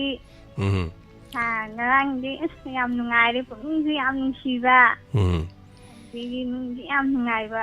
ꯑꯗꯣ ꯀꯣꯄꯤꯗꯤ ꯏꯁꯩ ꯍꯩꯇ꯭ꯔꯣ ꯍꯥ ꯀꯣꯄꯤꯗꯤ ꯏꯁꯩ ꯍꯩꯇ꯭ꯔꯣ ꯑꯁ ꯏꯁꯩꯗꯤ ꯑꯗꯨꯝ ꯏꯁꯩ ꯁꯛꯅꯁꯤꯔ ꯄꯪꯁꯛꯀꯤ ꯋꯥꯅꯤ ꯈꯪꯗꯦ ꯃꯇꯝꯗ ꯑꯗꯣ ꯏꯁꯩ ꯍꯩꯔꯗꯤ ꯉꯔꯥꯡ ꯌꯥꯎꯔꯝꯗꯧꯅꯤꯗꯅ ꯑꯩꯅ ꯉꯔꯥꯡ ꯕ꯭ꯂꯥꯏꯟ ꯊꯤꯕꯁꯤ ꯑꯅꯛꯄ ꯁ꯭ꯋꯥꯏꯗ ꯕ꯭ꯂꯥꯏꯟ ꯀꯅꯥ ꯂꯩꯔꯤꯒꯦꯅ ꯊꯤꯕꯁꯤ ꯕ꯭ꯂꯥꯏꯟꯗꯣ ꯂꯥꯛꯀꯗꯧꯕ ꯕ꯭ꯂꯥꯏꯟꯁꯤꯡꯗꯣ ꯑꯝꯇ ꯂꯥꯛꯇ꯭ꯔꯕꯅꯤꯗꯅ ꯑꯗꯨꯅ ꯂꯣꯏꯅ ꯁꯣꯏꯔꯕ ꯑꯗꯨꯗꯒꯤꯗꯤ ꯑꯁ ꯑꯩ ꯉꯥꯎꯕꯅꯤ ꯑꯗꯣ ꯃꯤꯒꯤ ꯃꯤꯠ ꯎꯕꯁꯤꯡꯗꯣ ꯑꯩꯅ ꯕ꯭ꯂꯥꯏꯟꯅꯦꯅ ꯊꯥꯖꯜꯂꯨ ꯌꯥꯄꯣꯟꯇꯦ ꯑꯗꯩꯗꯤ ꯑꯩꯅ ꯀꯅꯥ ꯂꯩꯒꯦꯅ ꯇꯧꯗꯅꯀꯣ ꯎꯆꯤꯟ ꯅꯥꯆꯤꯟ ꯑꯩꯈꯣꯏ ꯏꯆꯥ ꯂꯤꯂꯤꯀꯥ ꯑꯗꯨꯒ ꯑꯩꯈꯣꯏꯒꯤ ꯇꯥꯡꯈꯨꯜ ꯅꯨꯡꯁꯤꯔꯕ ꯑꯩꯈꯣꯏ ꯏꯅꯥꯎ ꯕ꯭ꯔꯗꯔ ꯑꯃ ꯇꯧꯗꯅ ꯑꯇꯩ ꯇꯧꯗꯅ ꯇꯧꯔꯦ ꯑꯦꯅꯤꯋꯦ ꯑꯃ ꯑꯣꯏꯔꯦ ꯊꯧꯔꯝꯗꯨꯕꯨ ꯑꯗꯨꯝ ꯇꯥꯕ ꯌꯥꯈꯤꯕ꯭ꯔꯣ ꯈꯔ ꯅꯨꯡꯉꯥꯏꯕ꯭ꯔꯣ ꯀꯃꯥꯏ ꯇꯧꯒꯦ ꯏꯆꯟ ꯑꯁ ꯌꯥꯝ ꯅꯨꯡꯉꯥꯏꯌꯦ ꯁꯥꯔ ꯄꯨꯛꯅꯤꯡꯁꯦ ꯌꯥꯝ ꯅꯨꯡꯁꯤꯕꯀꯣ ꯑꯗꯨꯒ ꯅꯨꯡꯁꯨ ꯌꯥꯝ ꯅꯨꯡꯉꯥꯏꯌꯦ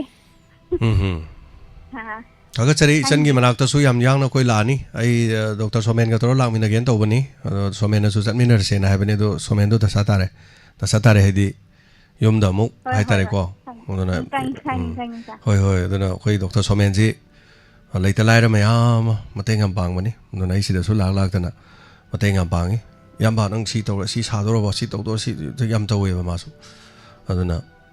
ꯑꯗ ꯏꯅꯥꯎꯗꯨꯗꯁꯨ ꯑꯩꯅ ꯍꯧꯗꯣꯛꯄꯅꯤ ꯁꯨꯃꯥꯏ ꯏꯆꯟ ꯑꯃ ꯂꯩꯕꯅꯤ ꯁꯨꯃꯥꯏꯅ ꯇꯧꯔꯣꯏ ꯈꯪꯉꯕꯣꯛꯇꯅꯤ ꯑꯗꯨꯅ ꯅꯣꯏꯁꯨ ꯂꯩꯕꯅꯤꯅ ꯈꯤꯇꯪ ꯆꯠꯂꯨꯁꯤꯅ ꯑꯩꯅ ꯍꯥꯏꯕ ꯇꯥꯃꯣ ꯆꯠꯂꯨꯁꯤ ꯑꯗꯣ ꯍꯌꯦꯡ ꯑꯗꯨꯗ ꯆꯠꯂꯨꯔꯁꯤꯅ ꯍꯥꯏꯅꯕꯅꯦ ꯑꯗꯨ ꯅꯨꯃꯤꯗꯥꯡꯗꯨꯗ ꯑꯃꯨꯛ ꯕꯣꯝ ꯊꯝꯖꯜꯂꯦ ꯑꯗꯨꯅ ꯁꯤꯒꯤ ꯇꯥꯟꯖꯥꯁꯤꯗ ꯑꯩꯅ ꯃꯉꯣꯟꯗ ꯃꯥ ꯌꯥꯎ ꯍꯥꯏꯕꯗꯣ ꯉꯝꯗ꯭ꯔꯦ ꯑꯦꯅꯤꯋꯦ ꯀꯣꯟꯅ ꯑꯩ ꯃꯇꯥꯡ ꯆꯥꯕ ꯑꯃꯗ ꯌꯦꯡꯉꯒꯀꯣ ꯑꯗꯨꯝ ꯇꯧꯖꯔꯒꯦ ꯑꯗꯨꯒ ꯑꯩ ꯌꯥꯡꯅ ꯉꯁꯤ ꯅꯣꯡꯃ ꯅꯤꯅꯤꯁꯤꯗ ꯑꯩ ꯁꯤꯟꯖꯔꯒꯦ ꯑꯩ ꯇꯥꯏꯃꯤꯡ ꯑꯃ ꯐꯠꯅ ꯁꯤꯟꯇꯣꯛꯑꯒ ꯑꯩ ꯀꯔꯤ ꯂꯩꯒꯦ ꯍꯥꯏꯗꯨ ꯌꯦꯡꯖꯔꯒꯦ ꯑꯗꯨ ꯀꯣꯄꯤ ꯑꯇꯩ ꯀꯔꯤ ꯍꯥꯏꯕꯤꯅꯤꯡꯕ ꯂꯩꯔꯤ ꯍꯥꯏꯕꯤꯌꯨ ꯁꯥꯔ ꯑꯇꯩ ꯀꯩ ꯍꯥꯏꯅꯤꯡꯕꯁꯨ ꯌꯥꯝ ꯅꯨꯡꯉꯥꯏꯈ꯭ꯔꯦ ꯊꯧꯔꯝ ꯄꯨꯝꯅꯃꯛꯇ ꯑꯗꯨꯝ ꯂꯦꯞꯄ ꯇꯥꯖꯩ ꯍꯥꯏꯇꯥꯔꯦ ꯐꯔꯦ ꯑꯗꯨꯗꯤ ꯑꯩꯈꯣꯏ ꯊꯦꯡꯅꯔꯁꯤ ꯅꯣꯡꯃ ꯑꯩ ꯁꯣꯏꯗꯅ ꯂꯥꯛꯆꯔꯒꯦ ꯀꯣ ꯑꯗꯨꯒ ꯏꯆꯟꯒꯤ ꯔꯥꯏꯁ ꯀꯨꯀꯔ ꯍꯥꯏꯕ ꯇꯥꯔꯦ ꯔꯥꯏꯁ ꯀꯨꯀꯔꯗꯣ 5 ꯂꯤꯇꯔ ꯑꯃ ꯂꯩꯔꯦ ꯑꯗꯨ 5 ꯂꯤꯇꯔꯁꯤ ꯅꯉꯣꯟꯗ ꯌꯥꯝ ꯆꯥꯎꯃꯟꯒꯗ꯭ꯔꯣ 3 ꯂꯤꯇꯔ ꯇꯧꯖꯤꯔꯣ 5 ꯇꯧꯖꯤꯔꯣ 5ꯇꯤ ꯂꯩꯁꯜꯂꯨꯔꯕ ꯑꯗꯣ 5ꯁꯤ ꯂꯩꯔꯨꯕꯗꯀꯔꯤ ꯀꯥꯏꯒꯦ ꯁꯤꯖꯤꯟꯅꯕ ꯅꯨꯡꯉꯥꯏꯔꯣꯏꯗ꯭ꯔꯥ ꯁꯥꯔꯅ ꯈꯟꯕꯗꯨ ꯌꯥꯔꯦꯕꯀꯣ ꯑꯣꯀꯦ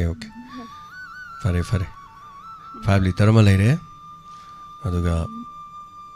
ꯁꯣꯏꯗꯅ ꯍꯥꯏꯇꯥꯔꯦ ꯏꯆꯟꯒꯤ ꯃꯅꯥꯛꯇ ꯑꯗꯨꯝ ꯄꯨꯔꯒ ꯂꯥꯛꯆꯔꯒꯦ ꯔꯦꯗꯤꯑꯣꯗꯣ ꯑꯃ ꯄꯨꯔꯒ ꯂꯥꯛꯆꯔꯒꯦ ꯑꯗꯒꯤ ꯑꯩꯈꯣꯏꯒꯤ ꯏꯃꯥ ꯁꯔꯣꯖꯤꯅꯤꯅ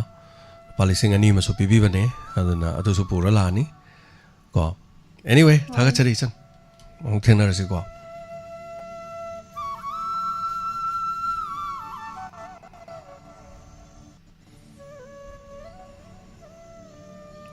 ꯑꯇꯩ ꯀꯅꯥꯗꯩꯗ ꯄꯤꯔꯛꯈꯤꯕ ꯑꯗꯨ ꯌꯦꯡꯉꯒ ꯑꯗꯨꯃꯥꯏꯅ ꯇꯧꯖꯔꯒꯦ hello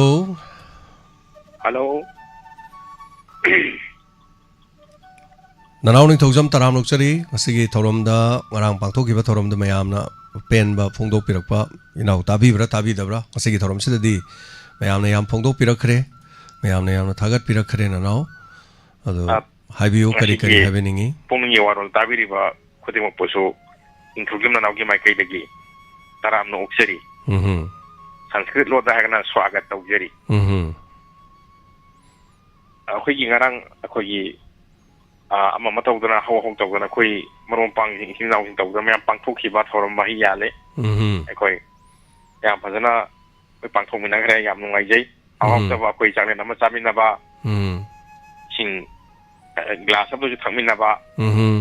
ngakang thengnabaduda khoi punminabagi adagi khadang da phola taigibagi amoga ye madu puna maktu akhuna ngarang tawjari bodo haire khanggen tawjabana chadi sa na khari yauraga live thajari bodo so khoina thawki kano nate changyang makhaktani yabrani yengjabani ado feedback lakpada tamirakpada YouTube yeng makamu sina haibada taijara sukai de marudi khogi nak minna ubadugi khakena tina kong na tari badugi magun nungai bamsu lai mali haidana haibidara ko yaure yam chumi amot patai bai sidi akogi sana matumdo santhi dairagadi santhi dairi basana du sana na tira ko lang thong godori bro mani ne takong nan thong cham thong dum sana uja potubu mani adana matungda kogi matungda susum ba thormam tanga sin bangamba pemian khonna minasi akoina tamona mung mapang thokini hairi ba thabok thor dum mai pakta pang thokina bangamba oi ba haidana koi lai khonna mena ja haija batare mani yam no aije adana ajiksi akoina tawjari basi tarang mistake lei bakhai yaw ba mali ai yaw mali koi sahi matam koina chainu mai tawrudra matungda la na karina sahi ama ni sige player matungda het ka tharak pada kari ko makhal thokani masidi compulsory no thok taba yaro na hayen ni eduna masigi dam kede khoi thodona koi punungda walo khandomdi tongna taba haibana chunggadra ni khanjari kari so soideda adu ngaktani da live song aje adu ngaktani ai haiba malam yam phajana tawgreda ona penjare aina khalamba haiba tare aina aduk yauna tawraroina haibadi nate aina thajabaduna bu aina tawramini phajaramoi masi thoramji itai nen khalam taragadi ai tawramdab su yai thoramdo aina khangba le aina nanau kanano khangi akasa do aiga pulam am nei khangi aduna adu leire nokoi ani leire adagi angang anima then aina porokpa anima ga as yarani thanga sigidi yana na masina pung ahum bharani aina pathokram ne pung ju hot kram ne mana ahum mana manga aina khara lauthokpa khara ngangba dasi punjalaga okay pung ahum suradi dum yare mathang hengwai kodong chara kan damok toro lore seni dana ko dumai tawdana dum pangthokre yam nongai je napal budi ka jabai wana te do phajabada thi hayo de sungam dong mande dum khara gadi phajagi ne dum ai ngarang tamona phone toro ko si ngarang ji kanagi pung manga da salak po ide ina oi mo kar mai to uro na yam bagi ju oi dana toi ba aina to do made nang no pairak to yaurim ni do made lak trama le no ko ai sino ko pakatana bo ko ina ko mating dagi tamogi su ijat hai bodo mangre ade ko gi prestige su kana tong na dre loin phagre haure mani ade matung dai afaba hel sidagi hena improve oi ba hena nungai ba thorama matanga ko myam changna sinmina ba ngamba oi ba haidana sman thongna mina ba hai ba tare ni hoi aki adetang paudam jage dana sum phone tawjarak ba thank you yam nungai je ngarang bim sabagi odo no nungai gre aduga saraga toro pudugi mong do danga saige sadana sungsa sadana ga haraga to budu nungai te dana ko saraga toro puduna mo hena man gre hai tare thodam yang kana kuna saru bagi wade pudu khitang mani kitang mamingi oina kitang saba man bagi mong du wani da saba matam dagi sabagi makon bim majidi sabagi mari am leina ba mine samna haradi masi mahabharata mukbang to bunu pane ba aduni tamo ko gi im sabiri ba gurdev ko gi tawung syam babu masama ko de ko na mad sari ni mani ko kupna pa wari sana jama da ko idum sai na haibiri mani adugi ai chu magi sum konglo ya ga satra ha ga adugi hai petang mayam da tawjabani do sidagi hena amuk hena taza ama phangaga di hantak namu hena nungai ba moong amada amuk mayam puna koi saru yamina si haija batare dialogue ya sem chadana lebiyo dum matang sabadu uthok na ko thank you thagachari na now saru ya berak ba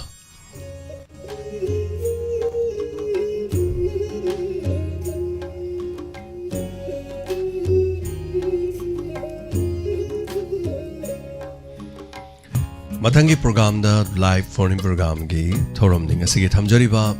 live phone in program thagachari pomna ma aduga asi lamdengdagi koi ma sonita su lakpi kari no polam yumgi polam mayam pubire thagachari nga sema ju pore ma se nga sa ai di chak chaba to ba matam dani ma na pore ba nga se adi ma hoi thong charo haidani ma hoi mayam atai staff sing mayam ga chaminare ai di chak tu ida goli chabni na yam kanna theng ba yada ba hai ju pore hai yaw gre de yare ai gi sebot kari yaure mana masing candle su yaure yam nuare magi aduna thagachari chana thangna batai polom kya marum su pubere o morok su yaure thank you so much thagachari ma sunita mayam adum ni lai se agi pikraba table lai tare outdoor gi agi kitchen se chariba haiba tare lamdeng dagini aduga ima sunita gi inau no na laksabi mamong no pi su yaure aduga sini aduga mayam sigi chak chari mafam je matang sagalaga higalaga mafam se kupsan mangamba haidana amok hona jari bani matam gi matung ina soidana ngamakani hona jari hanba leitana na thagachari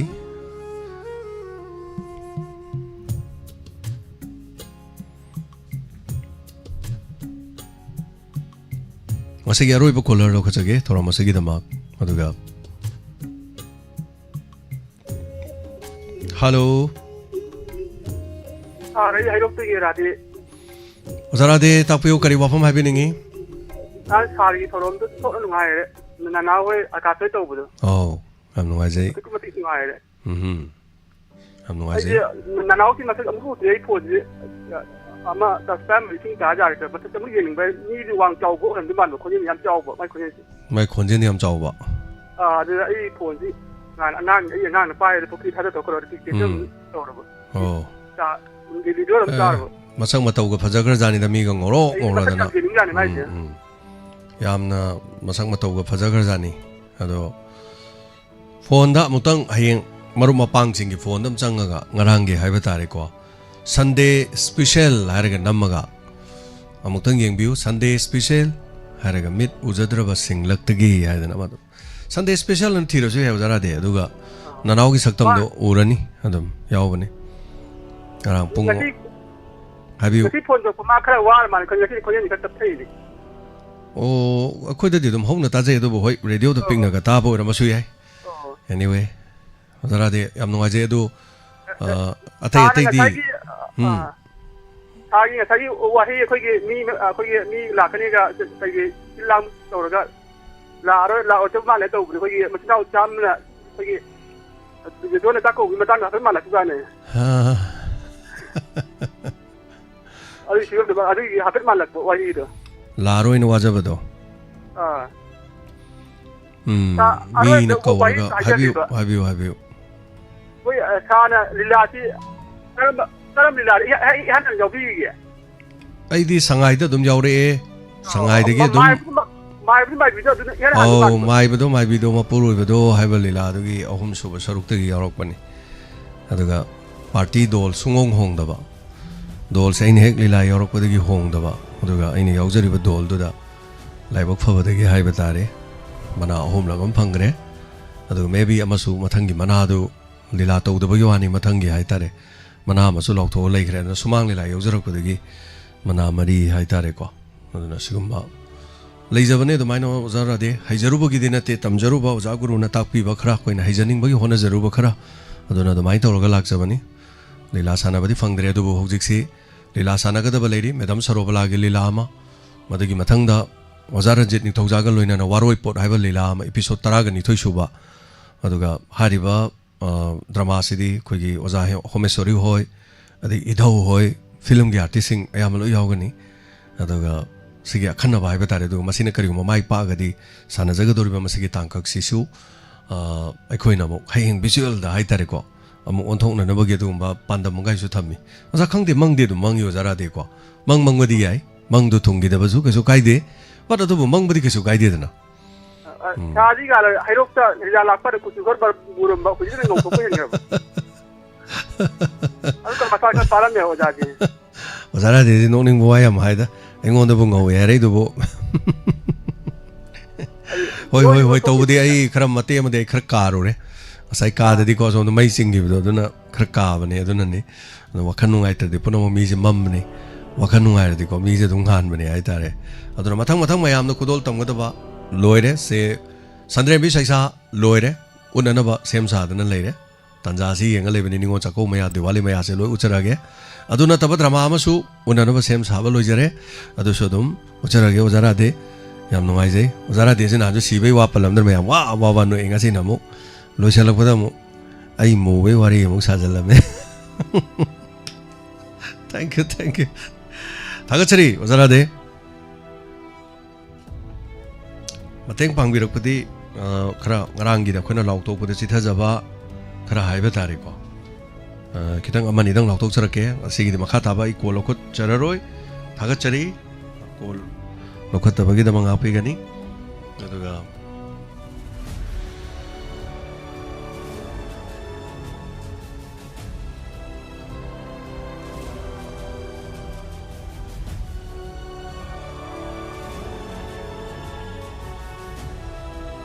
Panthoibi Jewelry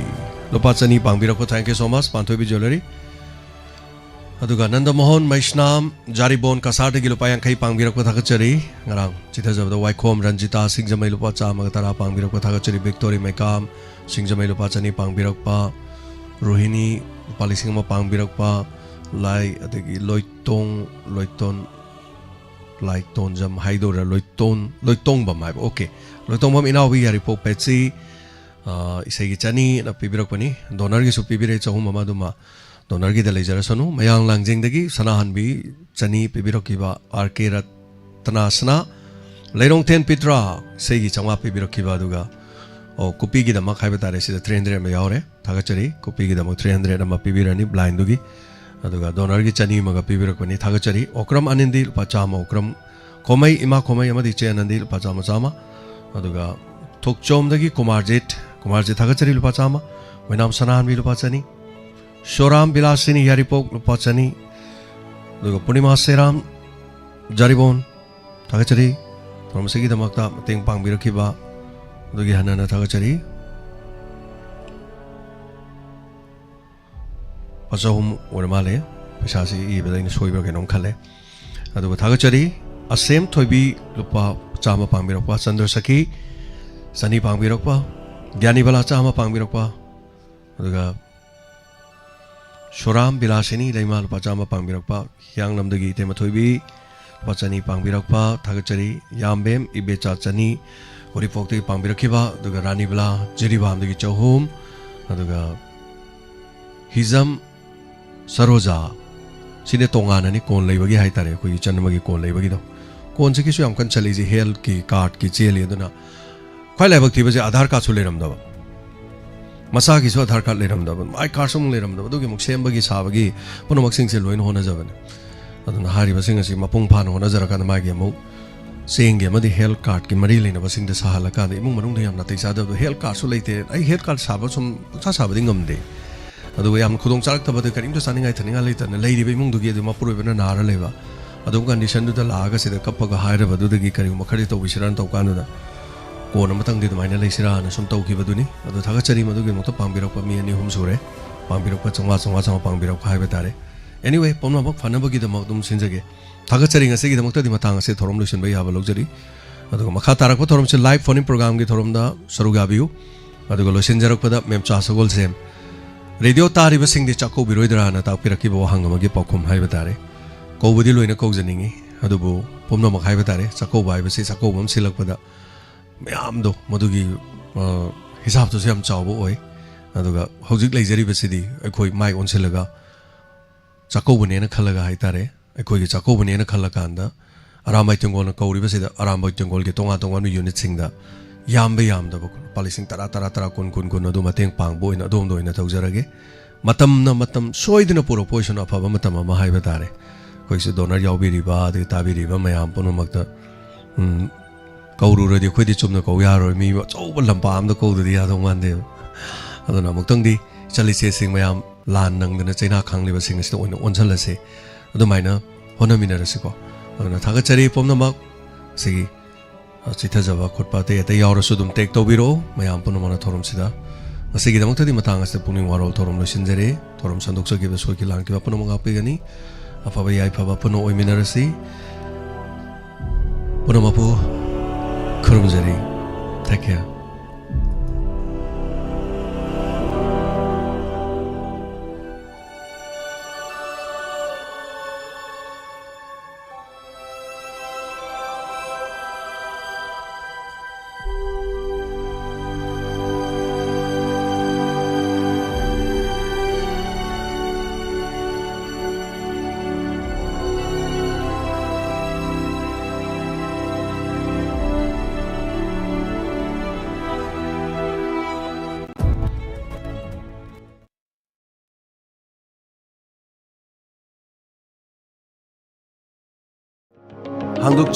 Hangdukchari Ayush Healing Point Armani Building Pakhang Lapam Pareng Kaksing Khunyai Lekai Mapam Masida Ayush ki laing bagi khudong saba phangbiragani loinana makhal khudimaki therapy tobagi khudong saba su phangbigani therapy makhal singadudi homeopathic consultation yoga and naturopathic consultation Ayush medicine acupuncture massage therapy yoga therapy steam bath ultrasound therapy interferential therapy infrared therapy vibromassage back therapy weight loss therapy asina sima makhal kaya gi therapy sing phambigani loinana liver gi anaba amadi kidney da nung leiba amadi tonsillitis skin gi problem loinana nupi gi anaba sing amadi anxiety stress tumba yadaba sina singba sigi lahing gi khudong saba pijari basi khaktana tana allergic oiba gout leiba heart amadi masigi mari leinaba leina sing diabetes amadi haksang gi weight hengatpa tonga tonga balena kaya gi maram dasu tanabibe yagani Ningtaukaban numit tagina thangja numit ki ayuk pung 8 dagina pung 2 fauba loinana nomaiji numit ayuk pung 9 dagina nungthil pung 3 faubagi Dr. Unabi bagi khudong saba phangbigani akopa marol gidama 8413935890 loinana 6009968145 Ayush Healing Point Cure with Care Armani Building Pakhang Lapam Pareng Kaksing Khunyai Lekai Nungairaba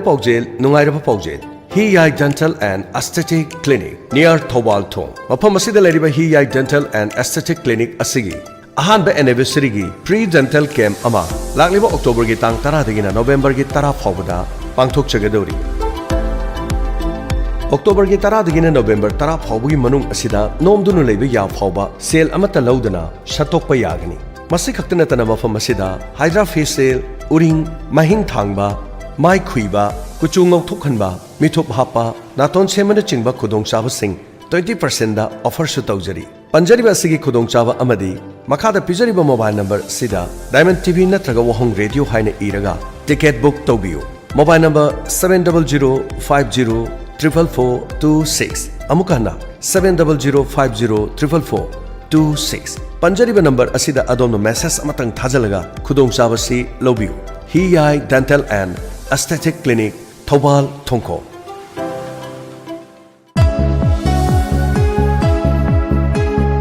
English Singani Taragi State Awardee Amadi English Singani Taramapangi Ambedkar National Awardee Ibem Suna Embroidery Wool Knitting Cum Vocational Training Center Kwakaithel Ngana Pithong Mapalna Akhanana Supham Nompham Khangdraba Mioi Kayagi Tamak Chatliba chahi 2024 gi October thadagi hauduna tha ahumgi oiba embroidery wool knitting tailoring amadi mosquito net tubagi training ama hausaragani arapa mioi singidamak hostel gi khudong chaba su pijari October thadagi yawba nangaudrabasu marakta anoba batch ama semduna tamannabagi thaurang su taujari training loiraba mioi singna embroidery center asida staff ama oina leiduna makoi gi senthok lambi leinanabagi khudong chaba su pijari pambi ba mioi singna makhada pijari ba contact number asida pau phaubiyo 7004343821 9233835693 lengsin biro